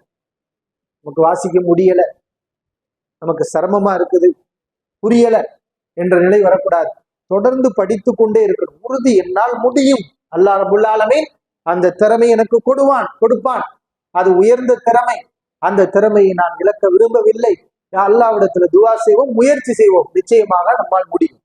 இப்ப கித்தாபுகளை சரளமாக படிப்பதற்கு, முத்தாலா செய்வதற்கு நாம முயற்சிக்கணும். அதுக்கு இன்றைக்கு எத்தனையோ நவீன சாதனங்கள்லாம் இருக்கிறதா இல்லையா? அரபு கித்தாபுகளை, புத்தகங்களை லைப்ரரியில போய் வாங்கிக்கலாம். சில கித்தாபுகளை ஆர்டர் கொடுத்து நம்ம வீட்டுக்கு வர வச்சு படிக்கலாம். இன்றைக்கு நவீன சாதனங்கள், லேப்டாப் இருக்கின்றது, செல்போன்ல இருக்குது, இதுல நிறைய ஆப்ஸ் இருக்கின்றது. அரபு ஆப்ஸ், ஹதீஸ் ஆப்ஸ் இருக்கிறது. தப்சீரு போன்ல வந்துவிட்டு ஆண்ட்ராய்டு போன்ல நம்ம பதிவிறக்கம் செய்து பார்க்கலாம். லேப்டாப்ல ஷாமிலாங்கிற ஒரு சாப்ட்வேர் இருக்குது. ஷாமிலா மட்டுமல்ல, ஜவாமியுல் கலீம், இப்படி எத்தனையோ பல வகையான அரபு சாப்ட்வேர்கள், மென்பொருள் வந்து விட்டது. இதுல எல்லாம் ஒரு சாப்ட்வேரை திறந்தோம்னா ஆயிரக்கணக்கான கித்தாபுகள் உள்ளே இருக்கின்றன. அகீதா என்ற ஒரு தலைப்பு கீழாக அகீதா தொடர்பாக இமாம்கள் எழுதின புத்தகங்கள் எல்லாம் அதற்குள் இருக்கின்றன. எல்லாம் நம்முடைய கையில. ஹதீஸ் கித்தாபுகள், முத்தூன்கள் என்று பார்த்தால் புகாரி, சஹீஹுல் புகாரி, சஹீஹ் முஸ்லிம், ஜாமிஉ திர்மிதி, எல்லா ஹதீஸ் கித்தாபுகளும் அந்த வரிசைக்குள் இருக்கின்றன. அதனுடைய விரிவுரைகள் அனைத்தும் இருக்கின்றது. தப்சீர்கள் என்று எடுத்துக்கொண்டால் 100க்கும் அதிகமான தப்சீர்கள் அனைத்தும் ஒரு சாப்ட்வேர்ல இருக்கின்றது. ஹதீஸ் கலைகள், அறிவிப்பாளர்களை பற்றிய விமர்சனங்கள், மொழி தொடர்பான விளக்கங்கள், எல்லா வகையிலான புத்தகங்களும் ஒரு பெரிய லைப்ரரி, கடல் போன்ற லைப்ரரியையே உள்ளடக்கி நம்ம இந்த நவீன சாதனங்களுக்குள் கொண்டு வந்திருக்கின்றார்கள். இதெல்லாம் நம்ம பயன்படுத்திக்கணும். வரக்கூடிய காலங்கள்ல நம்ம அறிஞர்களாக இருக்கிறோம், இதெல்லாம் ஈஸியா நம்ம என்ன செய்யலாம், ஒரு கல்வியை பெறுவதற்குரிய வாய்ப்புகள். அனைத்து கிதாபுகள்லையும் ஒரு ஹதீஸ் இருக்கா இல்லையான்னு பார்க்கணும். இந்த சாஃப்ட்வேரை பயன்படுத்திக்கலாம். ஏன்னா இதை பயன்படுத்தி உருவாக்குனவங்களே அறிஞர் பெருமக்கள் தான். இந்த சாஃப்ட்வேரை உருவாக்குனவங்க சாதாரண ஆட்கள் கிடையாது. அறிஞர் பெருமக்களுடைய முயற்சியில இது உருவாக்கப்பட்டிருக்கு. அந்த அறிஞர்களை என்ன பண்றாங்க, இன்னைக்கு ஒரு ஹதீஸ் இருக்குதா, இது புகாரில இருக்கா, இதே ஹதீஸ் முஸ்லிம்ல எங்க இருக்கு, இதே ஹதீஸ் திருமீதியில எங்க இருக்கு, மத்த கிதாபுகள்ல எங்க இருக்குன்னு மொத்த ஹதீஸ் கிதாபுகள்ல இந்த ஹதீஸ் எங்கெங்க இருக்கிறது, என்னென்ன வார்த்தைகளுடன் கூடுதலாக வருகின்றது, அதனுடைய விளக்கங்கள் என்ன, இதனுடைய துணை சான்றாக ஷாஹிதாக வரக்கூடிய ஹதீஸ்கள் என்ன, தஹ்ரீஜ் அனைத்தும் அவர்கள் ஆய்வு செய்து கொடுத்திருக்கிறாங்க. நம்முடைய இதெல்லாம் அந்த காலத்துல இல்லை. ஆனா நம்முடைய வேலை என்ன, அதை போய் படிக்கிறது மட்டும்தான். இது அவர்களுடைய நீண்ட கால முயற்சியில் வந்த உழைப்பு. அதெல்லாம் இன்றைக்கு சுருக்கமாக்கப்பட்டு தயார் செய்து உணவாக சமைக்கப்பட்டு கையிலே கொடுக்கப்படுகிறது. நாம் சாப்பிடக்கூட தயார் இல்லை என்று சொன்னால் நஷ்டவாளிகள் யார்? நம்ம தானே நஷ்டவாளிகள். இதை நாம் உணர்ந்து கொள்ள வேண்டும். ஆக கிதாபுகளை அதிகமா சாப்ட்வேர்கள்ல படிங்க, கையில எடுத்து புத்தகங்களை நம்ம படிக்கணும். முத்தாலா அதிகமாக நாம் செய்து கொண்டே இருக்க வேண்டும். அதில் தான் நம்முடைய திறமை இருக்கின்றது. கூடுதலாக இன்னும் நம்ம திறமையை வளர்த்து கொள்ள வேண்டும் என்று ஆசைப்பட்டால் சில அரபு படிப்புகள் இருக்கின்றது. MA டிகிரி, அப்சலுல் உலமா, இதெல்லாம் மதரசாவுடைய படிப்புக்கு பிறகு நீங்க என்ன செய்யலாம், தாராளமாக இந்த கல்வியையும் படித்து கொண்டால் இன்னும் நம்முடைய அரபு அறிவு கூடும். ஏன்னா இந்த படிப்பை அவங்க வச்சிருக்கிறவங்களே எதுக்கு வச்சிருக்கிறாங்கன்னா, அந்த அரபு அறிவை அதிகப்படுத்துவதற்காக தான் இந்த படிப்புகள் உருவாக்கப்பட்டிருக்கிறது. மொழிகளை பற்றி, இலக்கியங்கள், கவிதைகளை பற்றி அதெல்லாம் அறிவு வேணும். கவிதை எதுக்கு? நபிகள் நாயகம் ஸல்லல்லாஹு அவர்களை பற்றி அல்லாஹ் குர்ஆனிலே சொல்லி காட்டுகிறான். ஒமா எம்பகீலா ஒமா அல்லம்னாஹு ஷஅர ஒமா எம்பகீலஹு. அவருக்கு நாம் கவிதையை கற்றுக் கொடுக்கவில்லை, அது அவருக்கு தேவையும் இல்லை என்று அல்லாஹ் சொல்லிவிட்டான். எனவே நமக்கும் கவிதை தேவையில்லை என்று நாம் என்ன செய்யக்கூடாது, சொல்லக்கூடாது. கவிதை என்பது மார்க்கத்தை போதிப்பதற்கு தேவையில்லை. ஆனால் அரபு மொழி அறிவை அறிந்து கொள்வதற்கு அப்பதான் நமக்கு குர்ஆன் எப்படிப்பட்ட உயர்ந்த தரத்துல இருக்குங்கிறது தெரியும். குர்ஆன்ல அல்லாஹ் சவால் விடுறானா இல்லையா, இது மாதிரி ஒரு சூறாவை கொண்டு வர முடியுமா? அந்த குர்ஆனுடைய அருமையும் பெருமையும் யாருக்கு தெரியும்னா, அந்த அரபு மொழி அறிவுள்ளவர்களுக்கு தான் தெரியும் குர்ஆனுடைய அருமை பெருமை தெரியும். இதற்காக எல்லாம் இந்த மாதிரியான அரபு மொழியை அதிகப்படுத்திக் கொள்வதற்குரிய இந்த படிப்புகளை எல்லாம் படித்துக் கொண்டால் உலக ரீதியிலும் நாம் ஒரு சிறந்த ஒரு துறைக்கு செல்வதற்கு உதவியாக இருக்கும். இந்த தரமான உயர்ந்த அரபு அறிவை வளர்த்து கொள்ளும் போது நாம் இந்த சமூகத்தில் பல வடிவங்களில் நாம் காட்சி தருவோம். அதுதான் ஒரு சிறந்த ஒரு கல்வியாளருடைய நிலைமை. எப்படியெல்லாம் காட்சி தருவோம் என்று சொன்னால், முதர்ரிஸாக ஒரு சிறந்த கல்வியாளர் எப்படி இருப்பார்? அவர் ஒரு முதர்ரிஸ். முதர்ரிஸ் என்றால் ஆசிரியர், கல்வியை போதிக்கக்கூடியவர், கல்வி ஆசானாக இருப்பார். இப்ப நாம் கற்றதற்கு பிறகு நாம் என்ன செய்யணும், கற்பிப்போம் என்று முதர்ரிஸாக நாம் இருக்க வேண்டும். இருக்கலாமா? இன்ஷா அல்லாஹ் நாம் எண்ணம் வைத்தால் கண்டிப்பாக அனைவரும் முதர்ரிஸாக இருக்க முடியும். ஒரு கல்வியாளர் முதர்ரிஸாகத்தான் இருக்கணும். தான் பெற்ற கல்வியை பிறருக்கு சொல்லி கொடுத்து கொண்டே இருக்க வேண்டும். முதர்ரிஸ். அடுத்து முஅல்லிஃப். நம்ம எப்படி இருக்கணும்? புத்தகங்களை தொகுக்கக்கூடியவர்களாக இருக்கணும். நம்முடைய தாய்மொழி தமிழ் மொழி, எத்தனையோ அரபு கிதாபுகள் இருக்கின்றன. அந்த புத்தகங்களை எல்லாம் தமிழ் மொழியில் நாம் என்ன செய்யணும், மொழிபெயர்க்கலாம். அல்லது நாமே என்ன செய்யலாம், சமூகத்துக்கு தேவையான சில புத்தகங்களை, குர்ஆன் ஹதீஸ் ஆயத்துக்களை எல்லாம் எடுத்து நம்முடைய அறிஞர்கள், எத்தனை அறிஞர்கள், மாஷா அல்லாஹ், ஷேக் பஷீர் ஃபிர்தௌசி, ஷேக் கமாலுதீன் மதனி, எத்தனை அறிஞர்களை பார்க்கின்றோம். எத்தனை நூல்களை அவர்கள் தொகுத்து வெளியிட்டு இருக்கின்றார். இதுதான் ஒரு கல்வியாளருடைய அடையாளம். கல்வியாளர் கல்வியை போதிப்பார், அவர் படைப்புகளை உருவாக்குவார். இப்ப நாம என்ன செய்யணும், புத்தகங்களை எல்லாம் தொகுக்கணும். இந்த புத்தகங்களை தொகுக்கணும்னா எழுத்து பணி அதுல நம்ம இருக்கணும். எடுத்தோன்னு என்ன செய்ய முடியாது. எல்லாரும் புத்தகத்தை தொகுத்து விட முடியுமா? நான் சொல்ல போறேன்.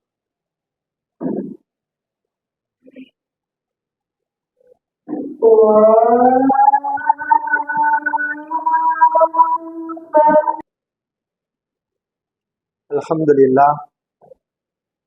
ஆக கல்வியை கற்ற நாம் ஆசிரியராக இருக்க வேண்டும். புத்தகங்களை தொகுக்கக்கூடியவர்களாக, புத்தக ஆசிரியர்களாக நாம் உருவாக வேண்டும். ஒரு நூலை தொகுக்க வேண்டும் என்று சொன்னால் அதற்கும் நம்மிடத்தில் திறமை இருந்தால்தான் அது சாத்தியம். எல்லோராலும் புத்தகத்தை எழுதிவிட முடியாது. நாம் என்ன செய்யணும்னா அதற்கு முன்னதாக அந்த திறமையை வளர்த்துக் கொள்வதற்கு சின்னஞ்சிறிய கட்டுரைகள், ஆக்கங்கள், அதை எழுதக்கூடிய முயற்சியில் ஈடுபட வேண்டும். அல்ஜன்னத் பத்திரிகைக்கு என்ன செய்யலாம், மாசம் மாசம் ஒரு கட்டுரையை நீங்கள் எழுதலாம். அது எழுதுவதற்கு சிரமமாகத்தான் இருக்கும். அதற்கே ஒரு நீண்ட நெடிய நேரம் எடுக்கும். நம்ம சிரமப்பட்டு அந்த ஆக்கத்தை உருவாக்கிட்டோம். இது மாதிரி பல்வேறு ஆக்கங்களை உருவாக்கி விட்டோம் என்றால் நம்மிடத்திலே புத்தகங்களை தொகுக்கக்கூடிய ஆற்றல் வந்துவிடும். அந்த சக்தியையும் அல்லாஹ் சுப்ஹானஹு வ தஆலா திறமையை நமக்கு வழங்குவார். இது மாதிரியான நம்முடைய கல்வி நூல் வடிவில் வெளிப்பட வேண்டும். நாம் புத்தக ஆசிரியர்களாக நாம் உருவாக வேண்டும். இது இரண்டாவது. மூன்றாவது முத்தரஜ்ஜி, நாம் மொழிபெயர்ப்பாளர்களாக இருக்கணும். நாம் எப்படி இருக்கணும்? மொழிபெயர்ப்பாளர்கள். நாம் மதரசாவிலே படித்திருக்கிறோம். இதனுடைய முழுமையான பிரதிபலன் என்னவென்று சொன்னால் நாம் மொழிபெயர்ப்பாளர்களாக உருவாக வேண்டும். எத்தனையோ ஹதீஸ் கிதாபுகள் இருக்கின்றது. அறிஞர் பெருமக்கள் எழுதிய பயனுள்ள இந்த சமூகத்துக்கு தேவையான பல்வேறு கிதாபுகள் இருக்கின்றது. ஆனால் அவை அனைத்தும் இந்த தமிழ் உலகத்துக்கு வரவில்லை. தமிழ் உலகத்துக்கு வராமல் இன்னும் தமிழக மக்கள் பயன்பெற முடியாமல் பல்வேறு கிதாபுகள் இருக்கின்றது. இப்ப இந்த கிதாபுகளை எல்லாம் தமிழ் உலகத்துக்கு கொண்டு வருவதற்கு உங்களுக்கு ஆங்கிலம் தெரிந்தால் அல்ஹம்துலில்லாஹ் உலக அளவில் என்ன செய்யலாம்? ஆங்கில மொழியில, அரபியில இருந்து ஆங்கிலத்துக்கு கொண்டு போகலாம். இல்லை நமக்கு தாய்மொழி தமிழ் தான் என்று சொன்னால் நம்முடைய தமிழ் மொழியில என்ன செய்யலாம்? எத்தனையோ பயனுள்ள நல்ல தரமான கிதாபுகள் மொழிபெயர்க்கப்பட வேண்டி இருக்கின்றது. அந்த துறையிலும் நாம் கோல் வச்ச வேண்டும். நாம் திறமையாக இருக்க வேண்டும். அந்த பணியையும் செய்ய வேண்டும். இப்ப தர்ஜுமா, அதுவும் சிறுக சிறுகத்தான். எல்லாத்துலையும் நம்ம என்ன செய்ய முடியாது, உயர்ந்த நிலையை எடுத்தவுடன் வந்துவிட முடியாது. கொஞ்சம் கொஞ்சமாக அந்த துறையில நம்ம ஈடுபட்டு கொண்டே இருக்கும்போது சிறந்த நிலையில் நாம் செல்ல முடியும். ஆக கிதாபுகளை, ஹதீத்துகளை மொழிபெயர்க்கக்கூடிய துறையில் முத்தரஜ்ஜிம்களாக, மொழிபெயர்ப்பாளர்களாக நாம் உருவாக வேண்டும். நான்காவது, இதுவும் மிக முக்கியம், ஹதீப், பேச்சாளர்களாக நாம் உருவெடுக்க வேண்டும். பேச்சு என்பது ஒரு திறமைதானே, மிகப்பெரிய ஒரு திறமை. மார்க்கம் படித்தவர்கள் பேச்சாளர்களாக உருவாக வேண்டும். இன்றைக்கு மார்க்கம் படிக்காதவர்கள், கல்வி அறிவு இல்லாதவர்கள் பேச்சாளர்களாக உருவாகியதின் விளைவு என்ன சொல்லுங்க? என்ன விளைவு? மக்களை எல்லாம் வழிகேட்டுக்கு கூட்டிட்டு போவாங்க. ஏன்னா இவங்களுக்கு மார்க்கம் தெரியாது, சரியான கொள்கை தெரியாது, எது சரி எது தவறு என்பது தெரியாது.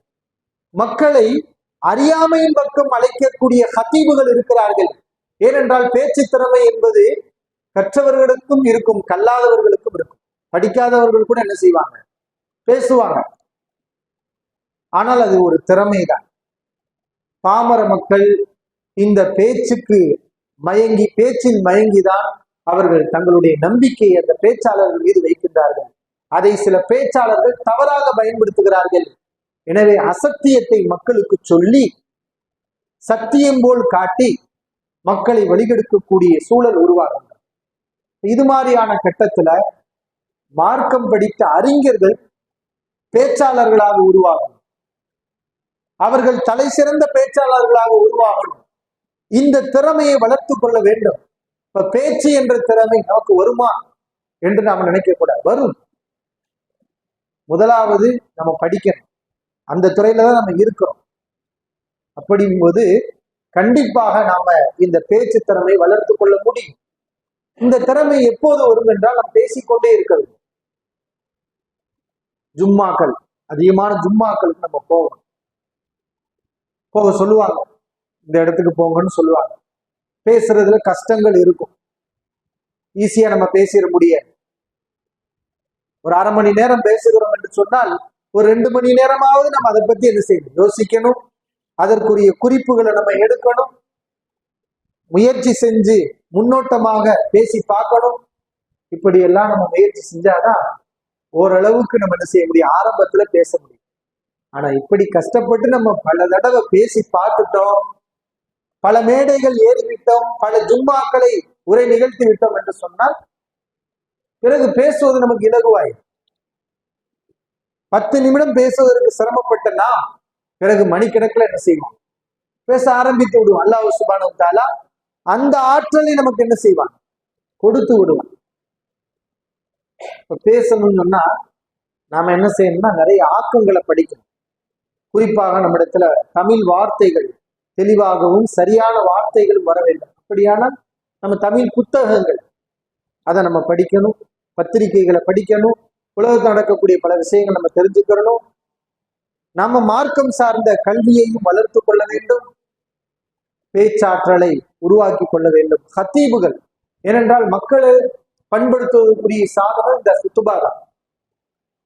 நம்ம தரிசுல கல்வியை போதிக்கிறோம், கல்வியாளர்களை உருவாக்குறோம்.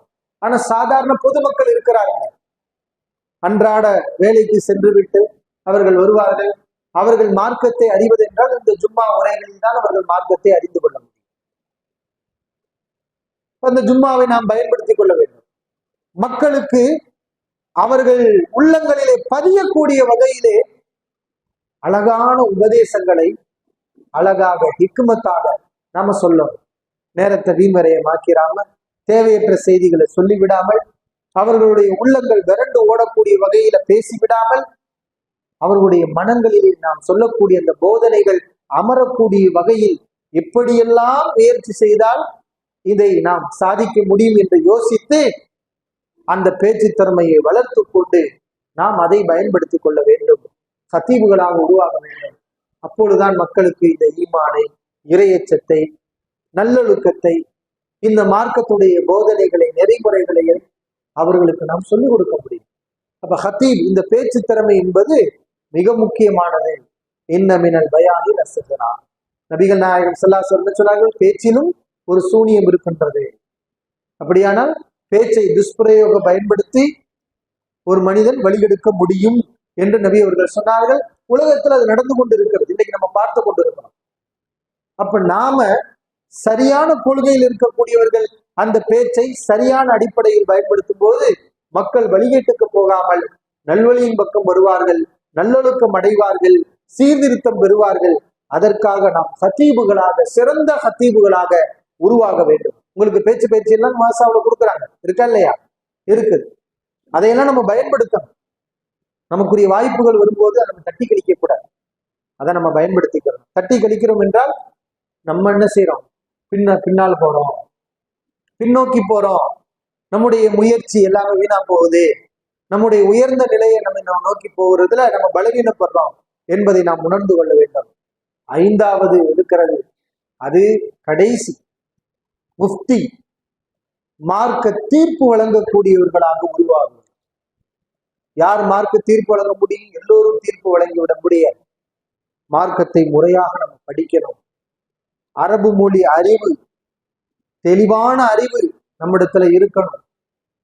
மிக நுட்பமான விஷயங்கள், உசூல்களை பற்றி, பிரிவு விஷயங்கள், அடிப்படையான விஷயங்கள், இதை பற்றிய அறிவு இருக்க வேண்டும்.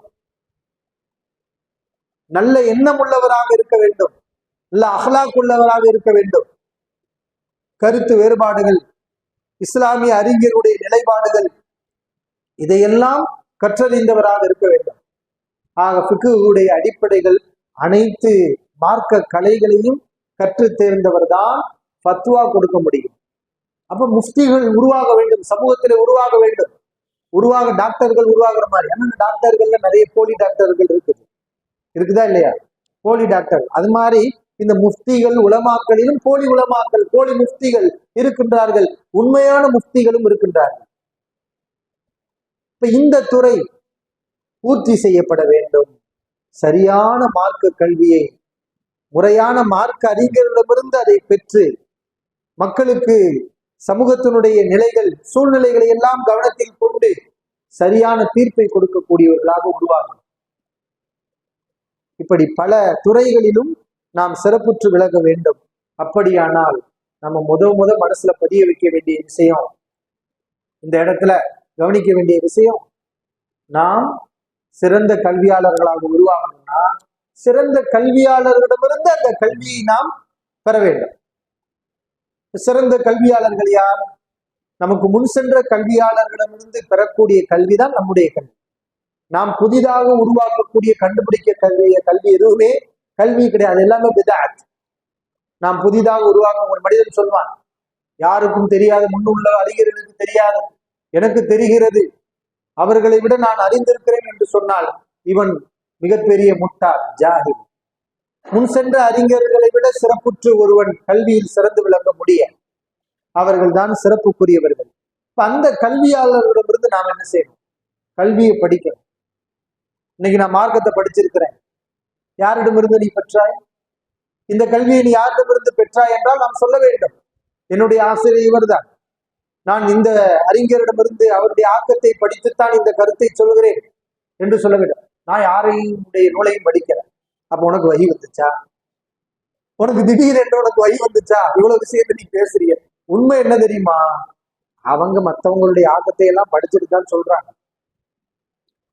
ஒரு மனிதன் மார்க்கம் தொடர்பாக ஒரு விஷயத்தை பேசுகிறார் என்றால் அவர் மற்ற அறிஞருடைய ஆக்கங்களையும் ஆய்வுகளையும் உழைப்புகளையும் படித்து விட்டுதான் பேசுகிறார். ஆனால் அதை அவர் வெளியே சொல்ல மாட்டார். நான் ஒரு நூல் பார்த்தேன், ஆச்சரியமாவும் இருந்துச்சு, விசித்திரமாவும் இருந்துச்சு. என்னன்னா, வரலாறு, நபிமார்களுடைய வரலாறு. அந்த நூலுடைய தலைப்பு என்ன? நபிமார்களுடைய வரலாறு. ஆனா அந்த நூல்ல இப்ராஹிம் அலைஹிஸ்ஸலாமுடைய வரலாறு என்ன, ஈசா நபியுடைய வரலாறு என்ன, முஹம்மது ஸல்லல்லாஹு வரலாறு என்ன, யஹ்யா அலைஹிஸ்ஸலாமுடைய வரலாறு என்ன, மூசா நபியுடைய வரலாறு என்ன, யூசுப் நபியுடைய வரலாறு, எல்லா நபிமாருடைய வரலாறு எல்லாமே இருக்குது. ஆனா இந்த வரலாறை எங்கிருந்து இவங்க எடுத்தாங்க? அந்த விவரம் எதுவுமே இல்லை. அப்ப மனசுல ஒரு சந்தேகம் வருது, ஒருவேளை இவங்களுக்கு வகி வந்திருக்குமோ? வகி வருமா? அல்லாட்ட இருந்து வராது, வந்தா எங்கிட்ட இருந்து வரும்? ஷைத்தான் இருந்து வேண்டுமானாலும் வரும். அப்ப அந்த மாதிரியான வகியா இருக்குமோ? உண்மை நம்ம என்ன செய்யணும்? நபிமார்களுடைய வரலாறு எழுதணும்னா, நபிமார்களுடைய வரலாறு குரான்ல இருக்குது. ஆனா குரானுடைய வசனங்களை மட்டும் நம்ம மேற்கோள் காட்டல. என்ன செய்யறோம்? பல்வேறு விஷயங்கள், கூடுதலான தப்சீர்கள் இருக்கக்கூடிய விஷயத்தெல்லாம் நம்ம சொல்றோம். அப்ப வேறொரு இமாம் எழுதின புக்கை படிச்சுட்டு தானே இது எழுதியிருக்கு. அந்த இமாமுடைய பேரை ஏன் சொல்லலாம்? இது மோசடியா இல்லையா? ஒரு கல்வி, நம்ம கல்வியாளருக்கு கொடுக்க வேண்டிய ஹக்கு என்னன்னா, அவருடைய நூலை படித்து ஒரு கல்வியை பெற்றிருக்கிறோம் என்றால், இந்த நூல் ஆசிரியருடைய கல்வி எனக்கு உதவி செய்தது, அவருடைய நூலை அடிப்படையாக வைத்துத்தான் இந்த நூலை தொகுத்தேன் என்று சொல்லலாம் இல்லையா? அதை சொல்ல மாட்டேங்கிறார். ஏன்? அது சொன்னா என்ன? உங்களுடைய அந்தஸ்து குறைஞ்சு போயிருமா? இந்த நூலை படித்து இந்த நூலை நான் தொகுத்திருக்கிறேன் என்று சொன்னால் உன்னுடைய அந்தஸ்து குறைந்து விடுமா? சொல்லாவிட்டால் தான் உங்களுடைய அந்தஸ்து குறையும். உண்மை, நீங்கள் வேறொருடைய நூலை படித்து எழுதியிருக்கிறீர்கள். அந்த இமாம் யார்? அந்த இமாமுடைய பெயர் என்ன? எந்த நூலை படித்து அடிப்படையாக வச்சு இந்த நூலை நீங்கள் எழுதினீர்கள்? அப்ப இது ஒரு வகையான நோயின் தான் சொல்லணும். என்னன்னா, அறிஞர்களுடைய கல்வியை எடுத்துக்கொள்வது, ஆனால் அறிஞர்களை அடையாளப்படுத்துவது இல்லை. எல்லாமே நானே கற்றறிந்து உங்களுக்கு சொல்கிறேன் என்பது போல என்ன செய்வது? காட்டிக்கொள்வது. அப்ப அப்படிப்பட்ட ஒரு மனநிலை நமக்கு இருக்கக்கூடாது. அறிஞர்களை அடையாளப்படுத்தும். ஒரு நூல் எழுதுகிறோமா, இந்த கல்வி இந்த நூலில் எடுக்கப்பட்டிருக்கிறது, இந்த நூலாசிரியர் வந்து நான் உண்மை அதுதானே, அந்த உண்மையை சொல்லுங்க, ஏன் உண்மையை மறைக்கிறீங்க? எதுக்கு மறைக்கணும்? அந்த அறிஞர்கள் யார்? சரியான அறிஞர்கள், நேர்வழியில் இருக்கக்கூடிய அகைதாவுடைய அறிஞர்கள் நமக்கு வழிகாட்டியாக இருக்க வேண்டும். அவர்களை அடிப்படையாக வைத்து நம்முடைய கல்வி பணி அமைய வேண்டும். அந்த அறிஞர்கள் யார்? நிறைய இருக்கிறாங்க. முன் சென்ற அறிஞர்கள் இமாம் அஹமது இப்னு ஹம்பல், இமாம் ஷாஃபிஈ ரஹ்மஹுல்லாஹ். இன்னைக்கு அஹமது இப்னு ஹம்பல், ஷாஃபிஈ, அபு ஹனீஃபா, மாலிக் சொன்னு வைங்க, இவன் மதுஹப் அப்படின்றான். ஏன்னா அப்படிப்பட்ட அறிவில்லாத ஒரு சமூகத்தை அறிவில்லாதவர்கள் உருவாக்கி இருக்கிறார். அறிவில்லாத சமூகத்தை அறிவில்லாதவர்கள் உருவாக்கி இருக்கிறார்கள். அப்ப அவர்களுக்கு என்ன? அப்படின்னு சொன்னா, இவர்களுக்கு கண்ணுக்கு தெரியக்கூடிய இந்த போலி உலமாக்கள் இருக்கிறார்கள். இந்த உலமாக்களை காட்டினால் இவர்கள் தான் நம்முடைய அறிஞர்கள், அறிஞர் பெருமக்கள். இவரெல்லாம் அறிஞர் பெருமக்களாக, அறிஞர் பெருமக்களுடைய கல்வியை படித்து விட்டு அறிஞர்களை சமூகத்துக்கு அடையாளம் காட்டாமல் தன்னை அடையாளம் காட்டக்கூடிய இவர்கள் அறிஞர் பெருமக்களா? இவர்கள் அறிஞர்கள் அல்ல, கல்வியாளர்கள். நம்முடைய கல்வியாளர் இமாம் அபூ ஹனீஃபா, அவங்க கல்வியாளர் தான். அவங்கள மதுஹபுவாதிகள். நீங்க மதுஹபுங்கிற வார்த்தையும் சொல்ல முடியல. பார்த்தீங்களா, வழிகேட்டில் சென்று விட்டார்கள். பாருங்க, மதுஹபை ஆதரித்து பேசுகிறார்கள். எல்லா காலத்திலையும் மதுஹபு இருந்தது. மதுஹபு இல்லாமல் மார்க்கம் இல்லை. நாம அந்த மதுஹபுல கண்டிக்கக்கூடிய ஒரு விஷயம் என்ன? குர்ஆன் ஹதீஸுக்கு மாற்றம் என்று ஒரு விஷயம் சொல்லப்பட்டால் அது எங்க இமாம் சொன்னது, எங்க மதுஹபுல இருக்குன்னு பிடிவாதம் காட்டக்கூடாது. குர்ஆன் ஹதீஸ் என்ன சொல்லுதோ அதுதான் ஏத்துக்கணும். இதுதான் உண்மை. ஆனா மதுஹபுங்கிறது என்ன? மக்களுக்கு குர்ஆன் ஹதீஸை அடிப்படையாக வைத்து சட்டம் சொல்லக்கூடிய விஷயத்தை செய்தார்கள். அதற்கு பின் வந்தவர்கள் அதில் ஏராளமான விதத்துகளை உருவாக்கி விட்டார்கள். இதுதான் நடந்தது. இது இந்த விஷயத்தை வச்சு இமாம்களை கேவலப்படுத்தி, ஷாஃபி இமாம் என்றால் இமாம் ஷாஃபியை பத்தி பேசினாலே வழிகள், அஹமது இமாம் பத்தி ரஹிமஹுல்லாஹ் அவங்களை பத்தி பேசினாலே வழிகள், மாலிக் இமாம் இவங்க தானே உனக்கு ஹதீஸை தொகுத்து கொடுத்தாங்க. இமாம் ஷாஃபி ஹதீஸை தொகுத்த ஒரு முஹத்தீஸ், இமாம் மாலிக் மொத்தா மாலிக் எழுது முஹத்தீஸ். அவங்களாம் மக்களுக்கு என்ன பண்ணாங்க? ஹதீஸை வச்சு குர்ஆனை வைத்து மக்களுடைய ஃபிக்ஹுக்கு சட்டங்களை மக்களுக்கு சொல்லியவர்கள். நீ இன்றைக்கு செய்யக்கூடிய பணியை செய்கிற நாங்கள் மக்களுக்கு மார்க்க சட்டத்தில் தூய இஸ்லாத்தை சொல்கிறோம் என்று சொல்கிறாயே, அது உண்மையோ பொய்யோ?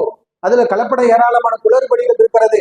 ஆனால் அதை அன்றைக்கு இஹ்லாசுடன் செய்த அறிஞர் பெருமக்கள் தான் இந்த இமாம்கள். அப்ப இந்த இமாம்களை சொன்னால் தீயவர்கள் போல மக்களிடத்திலே ஒரு மனப்பான்மையை நீங்கள் உருவாக்கி வைத்திருக்கிறார்கள். இவர்கள் எல்லாம் தீய இமாம்கள் அல்ல, இவர்கள் தான் அஹ்லு சுன்னா இமாம்கள். அபு ஹனீஃபா ரஹிமஹுல்லாஹ், இமாம் ஷாஃபிஈ ரஹிமஹுல்லாஹ், இமாம் மாலிகி ரஹிமஹுல்லாஹ், இவர்களெல்லாம் மக்களுக்கு ஃபிக்ஹ் சட்டத்தை சொன்னார்கள்.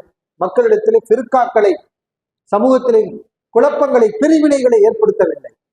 ஆனால் இந்த அறிஞர்கள் பெருமக்களை எல்லாம் அவதூறாக பேசியவர்கள் இன்றைக்கு சமூகத்திலே ஃபிர்கா பிரிவினைவாதிகளை, என்ன ஹிஸ்புகளை, பல கூட்டங்களை, நாங்கள் தான் சத்தியத்தில் இருக்கிறோம், இவங்கெல்லாம் முஸ்லீம் இல்ல, அந்த பள்ளிக்கு போகாத, இந்த பள்ளிக்கு போகாத, இந்த சாரார் முஸ்லீம் இல்ல, இந்த இயக்கத்தில் உள்ளவங்க முஸ்லீம் இல்ல, நம்ம இயக்கத்தில் உள்ளவங்க முஸ்லிம்கள் என்று பிரிவினைவாதம் பேசக்கூடிய ஃபிர்காவாக உருவாகி விட்டார்.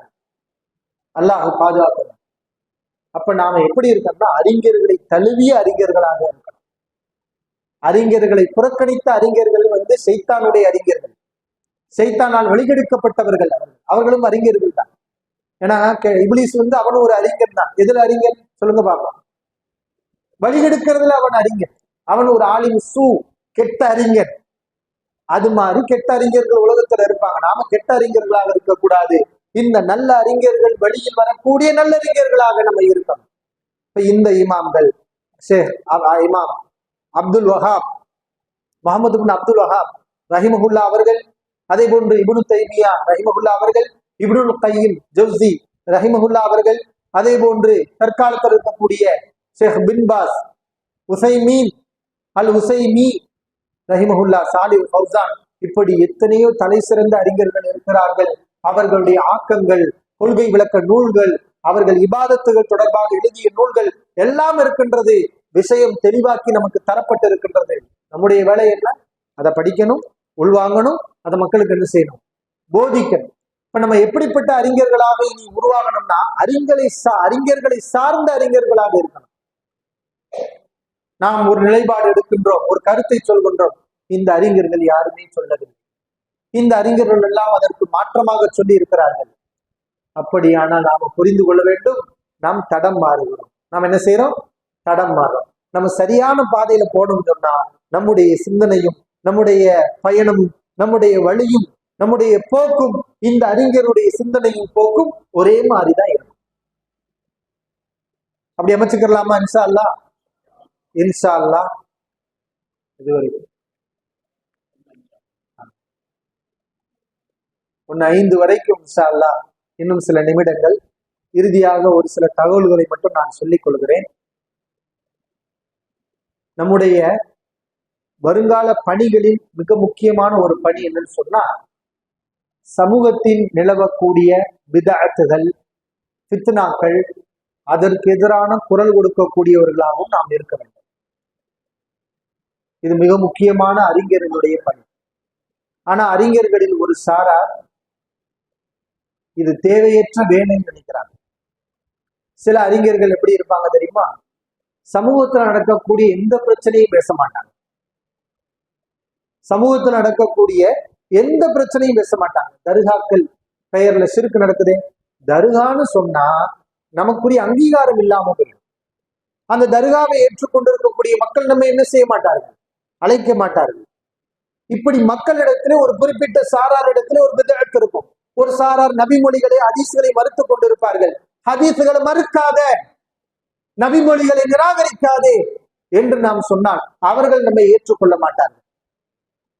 இப்படி சர்ச்சைக்குரிய விஷயங்களை பேசினால் நாம் பொதுப்படையான அறிஞனாக இருக்க மாட்டோம் என்பதற்காக பல பேர் இது மாதிரி விஷயங்களை பேச மாட்டாங்க.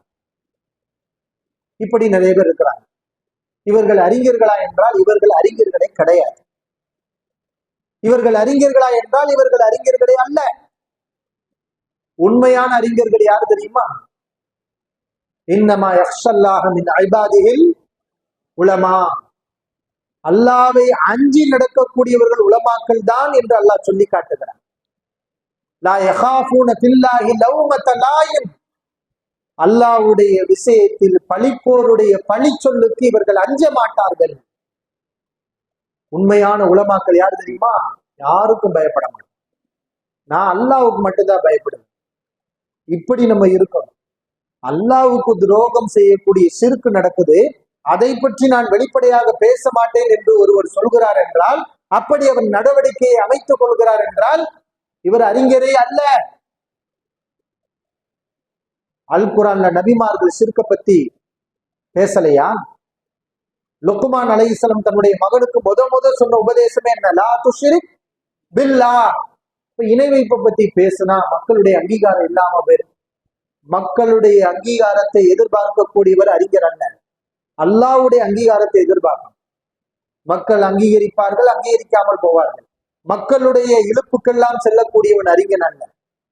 அல்லாஹ் ரசூல் சொல்லக்கூடிய வழியை பற்றி பிடிக்கக்கூடியவர்களாக நம்ம இருக்கணும்.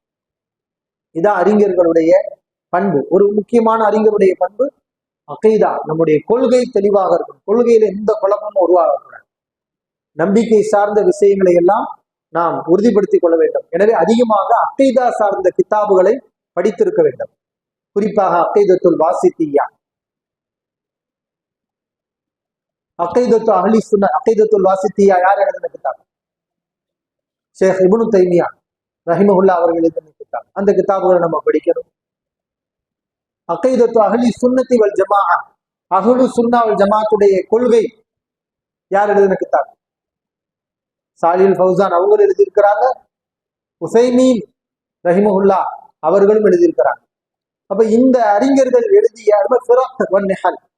அதாவது பிரிவினைகள், சமூகத்திலே தோன்றிய வழிகட்ட கூட்டங்கள், தல்பீஸ் இப்லீஸ், இப்லீஸ் செய்யக்கூடிய குழப்பங்கள், ஒரு கிதாப் இருக்கு. யார் எழுதுனது? இப்னுல் ஜௌசி ரஹிமஹுல்லா அவர்கள் எழுதின கிதாப். அதுல எல்லாம் இந்த வழிகட்ட கூட்டங்களுடைய சிந்தனைகள், அவர்களுடைய கருத்துக்கள் அனைத்தும் சொல்லப்படும். இப்ப இந்த விஷயத்தெல்லாம் நம்ம தெரிஞ்சிருக்கோம். வழிகட்ட கூட்டங்களை பத்தி தெரிஞ்சாதான் நம்ம அக்கீதா தெளிவடையும். வழிகட்ட சாரார்களை பத்தி நம்ம ஏன் பேசணும் என்று நம்ம இருந்தோம்னா நம்ம என்னைக்கு வேணாலும் அந்த கூட்டத்துல போய் என்ன செய்வோம், சிக்கிருவோம். அதனால அதிகமாக சரியான உலமாக்கள் அகைதா சார்ந்த கித்தாபுகள், மிக முக்கியமான கித்தாபு தௌஹீத், இது மாதிரியான கித்தாபுகளை எல்லாம் அதிகமாக படித்து முழுமையாக கற்றறிஞ்சிருக்கணும், வாசிச்சிருக்கணும், அதை தெரிந்திருக்க வேண்டும். அப்பதான் நம்முடைய அக்கீதா கரெக்டா இருக்கும். நம்ம சரியான அக்கீதாவை மக்களுக்கு என்ன செய்வோம், சொல்லி கொடுப்போம். அதே மாதிரி இந்த தாவா துறையில நீடிக்கணும்னா சபுர் என்ன வேணும்? சபுர் வேணும். சபுர் வேணுமா வேணாமா? வேணும். ஏன்னா ரசூலுல்லாஹி ஸல்லல்லாஹு அலைஹி வஸல்லம் அல்லாஹ் என்ன சொல்றான்? எத்தனை இடங்கள்ல அல் குர்ஆன் அல்லாஹ் கட்டளையில தெரியுமா? அஸ்பிர் வமா சபுருக்க இல்லா பில்லாஹ். அல்லாவை கொண்டே தவிர உங்களுடைய பொறுமை இருக்கக்கூடாது. அல்லாஹ் ரப்பல் ஆலமீன் சொல்லி காட்டுறாங்க, நபியை பொறுமையாக இருங்க. எத்தனை இடங்கள்ல தன்னுடைய தூதருக்கு அல்லாஹ் சொல்லி காட்டுறாங்க. ஏன்னா அவங்க சந்திச்ச பிரச்சனைகள் ஒன்றல்ல இரண்டல்ல. அப்ப அந்த நபிமாருடைய படியை நம்ம செய்யறோம்னா நமக்கு பட்டு கம்பளங்களை விரிச்சு வாங்க, ஒரு கஷ்டமும் இல்லாம சொகுசு அழைப்பு பணி செய்யுங்கன்னு சொல்லுவாங்களா? சொல்லுங்க, சொல்ல மாட்டாங்க. கண்டிப்பா இந்த தாவா துறை பிரச்சனைக்குரிய துறையாக தான் இருக்கும். இப்ப இந்த பிரச்சனையா இருக்கு, நம்ம என்ன செய்யக்கூடாது? இதை தோண்டு நாம ஓடிவிடக்கூடாது, தாவாவை விட்டு ஓடிவிடக்கூடாது. கடைசி வரைக்கும் பிரச்சனை இருக்கும், இருந்தாலும் நான் சகித்து கொண்டு பொறுத்து கொண்டு இந்த துறையிலேயே தான் நாம் இருக்க வேண்டும். சபர் செய்யலாமா? ஆலிம்களாக உருவாக்கக்கூடிய நம்ம அனைவருக்கும் சபர் வேண்டும், பொறுமை வேண்டும், சகிப்புத்தன்மை வேண்டும், கோபத்தை அடக்க வேண்டும். நமக்கு தரப்படுகின்ற துன்பங்களை நாம் என்ன செய்யணும்? ஏற்றுக்கொள்ளணும். அதுல அல்லாஹ் நமக்கு நன்மையை தருவோம். நம்முடைய திருப்தி அல்லாஹ்வை நாடுவது என்று இருக்கும்போது நமக்கு யாருக்கு எந்த பாதிப்பும் நமக்கு செய்ய முடியும்? ஒரு பாதிப்பையும் செய்ய முடியும். நமக்கு நஷ்டம் எதுவுமே இல்லை. இந்த உலகத்துல நாம இழக்கக்கூடிய எல்லாமே நமக்கு என்னது? மறுமையில. சொல்லுங்க, தரஜா தான், அந்தஸ்து தான். ஆக நாம பொறுமை உள்ளவர்களாக இருக்க வேண்டும். அவர்கள் தான் உலமா. பொறுமை இல்லை, பொறுமை இழந்துட்டோம் அப்படின்னு சொன்னா நாம அந்த உலுல் அஸ்மாக இருக்க முடியும். அல்லாஹ் குர்ஆன்ல என்ன சொல்லி காட்டுறான்? வஸ்பிர் கமா சபர உலுல் அஸ்மி மினர் ருசுல். உறுதியுடைய ரசூல்மார்கள் எப்படி உறுதியுடன் இருந்தார்கள் அதுபோல நீங்கள் இருங்கள். ஒரு சில நபிமார்கள் உறுதி இழந்தார்கள், பொறுமை இழந்தார்கள். அதுபோல் நபியை நீங்கள் இருக்காதீர்கள். இப்ராஹிம் நபியை போல உறுதியுடைய நபிமார்களை போல நீங்கள் உறுதியுடன் இருங்கள் என்று அல்லாஹ் ரப்பல் ஆலமீன் சொல்லி காட்டுறார். நம்மளும் அந்த நபிமார்களுடைய வாரிசுகள் தான். உலமாக்கள் நபிமார்களுடைய வாரிசுகளா இல்லையா? உலமாக்கள் நபிமார்களுடைய வாரிசுனா மதரசாவிலிருந்து படித்தவர்கள்லாம் நபிமாருடைய வாரிசுன்னு அர்த்தம் அல்ல. அந்த நபிமாருடைய பணியை யார் பற்றி பிடிக்கின்றார்களோ, கடைசி வரைக்கும் அந்த பணியை விட்டு விலகாமல் மரணிக்கும் வரை அல்லாஹ்வுடைய தீனை பாதுகாக்கக்கூடிய ஹுஃபாலுத்தீன், இந்த தீனின் காவலர்களாக, சுஹதாக்களாக, சாட்சிகளாக யார் விளங்குகின்றார்களோ அவர்கள் தான் யார்? உலமாக்கள். அதே போன்று உண்மையான உலமாக்களுடைய ஒரு பண்பு என்ன தெரியுமா? அஸ்ஸுஹுது ஃபித் துன்யா. இந்த உலகத்தில் அவர்கள் பற்றற்று இருப்பார்கள். பற்றற்று என்றால் உலகத்தை அனுபவிக்காமல் என்று அர்த்தம் அல்ல. துன்யாவை, தீனை விட துன்யாவை தேர்வு செய்ய மாட்டார்கள். அல்லாஹ் அனுமதித்த அடிப்படையில் துன்யாவை தேர்வு செய்வார். ஜுஹுது என்றால் சாப்பிடாமல் இருப்பது, உண்ணாமல் இருப்பது, இது ஜுஹுது கிடையாது. நபிகள் நாயகம் ஸல்லல்லாஹு அலைஹி வஸல்லம் சாப்பிட்டாங்களா இல்லையா? சாப்பிட்டாங்க. சுலைமான் அலைஹிஸ்ஸலாம் அவர்கள் அல்லாஹ் கொடுத்த ரிஸ்க் அனுபவிச்சாங்களா இல்லையா? அனுபவிச்சாங்க. ஜுஹுத் என்பது என்ன? துன்யாவுக்கு என்ன அந்தஸ்து கொடுக்கணுமோ அந்த அந்தஸ்து அங்கதான் துன்யா வச்சிருக்கணும். ஆகிரத்தை எந்த இடத்துல வைக்கணுமோ அங்க வைக்கணும். வலா தஜஅலி துன்யா அக்பர ஹம்மினா வலா மப்லக இல்மினா. நபிகள் நாயகம் ஸல்லல்லாஹு அலைஹி வஸல்லம் அல்லாஹ்ட்ட துஆ செஞ்சாங்கல்ல, யா அல்லாஹ் வலா தஜஅலி துன்யா அக்பர ஹம்மினா. எங்களுடைய கவலையில பெரிய கவலையாக துன்யாவை நீ ஆக்கி விடாது. அது ஒரு கவலையா இருக்கலாம். துன்யா என்பது நமக்கு ஒரு கவலையா இருக்கணும், துன்யாவுடைய வசதி வாய்ப்புகளை பெருக்கிக் கொள்வது. ஆனா பெரிய கவலை என்பது எதுவா இருக்கணும்? சொல்லுங்க, எது பெரிய கவலையா நம்முடைய கவலைகள்ல இருக்கணும்? ஆகிரத். வலா மப்லக இல்மினா, என்னுடைய அறிவில் உச்சபட்ச அறிவு இந்த துன்யாவாக ஆக்கிவிடாதே அல்லாஹ். என்னுடைய அறிவில் உச்சபட்ச அறிவாக என்னுடைய ஆகிரத்து மறுமைதான் இருக்க வேண்டும் என்று அல்லாஹ்விடத்திலே ரசூலுல்லாஹி ஸல்லல்லாஹு அலைஹி வஸல்லம் துஆ செய்தார்கள். அந்த அடிப்படையில் நாம் நம்முடைய உள்ளத்தோடு பேசக்கூடிய நம்ம சரி பண்ணிக்கிட்டே இருக்கணும்.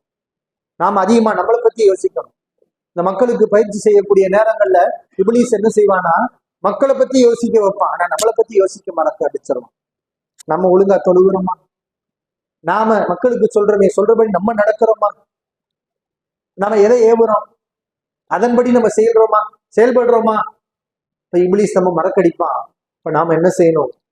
நாம கற்றறிந்த விஷயத்தின்படி நாம செயல்படுகிறோமா, நடக்கின்றோமா என்று அடிக்கடி நம்மை நாம் பரிசோதித்து முஹாசபத்து நஃப்ஸ், நம் உள்ளத்தோடு கணக்கு செய்து, நம்முடைய உள்ளத்தோடு நம்மை நாம் பரிசோதனை செய்து நாம் நம்மை சீர்திருத்தி கொண்டு மக்களையும் சீர்திருத்தக்கூடிய தொடர்ந்து இந்த மார்க்கத்தை பணி செய்து மார்க்கத்துடைய எல்லா துறைகளிலும் சிறந்து விளங்கக்கூடிய சிறந்த ஆலிம்களாக அல்லாஹ் சுப்ஹானஹு வ தஆலா உங்களையும் என்னையும் நம் அனைவரையும் ஆக்கி அருள் புரிவானாக. வாஹிரு தஅவானா அல்ஹம்துலில்லாஹி ரப்பில் ஆலமீன். இந்த அருமையான ஒரு வாய்ப்பை ஏற்படுத்தி கொடுத்த ஷேக் சையத் அலி ஃபைஜி மற்றும் ஃபிர்தௌசியாவுடைய ஆசிரியர்கள் அனைவருக்கும் ஜஸாக்குமுல்லாஹ் ஹைரா, பாரக்கல்லாஹ். வாஹிரு தஅவானா அல்ஹம்துலில்லாஹி ரப்பில் ஆலமீன். அஸ்ஸலாமு அலைக்கும் வரஹ்மத்துல்லாஹி வபரகாத்துஹு.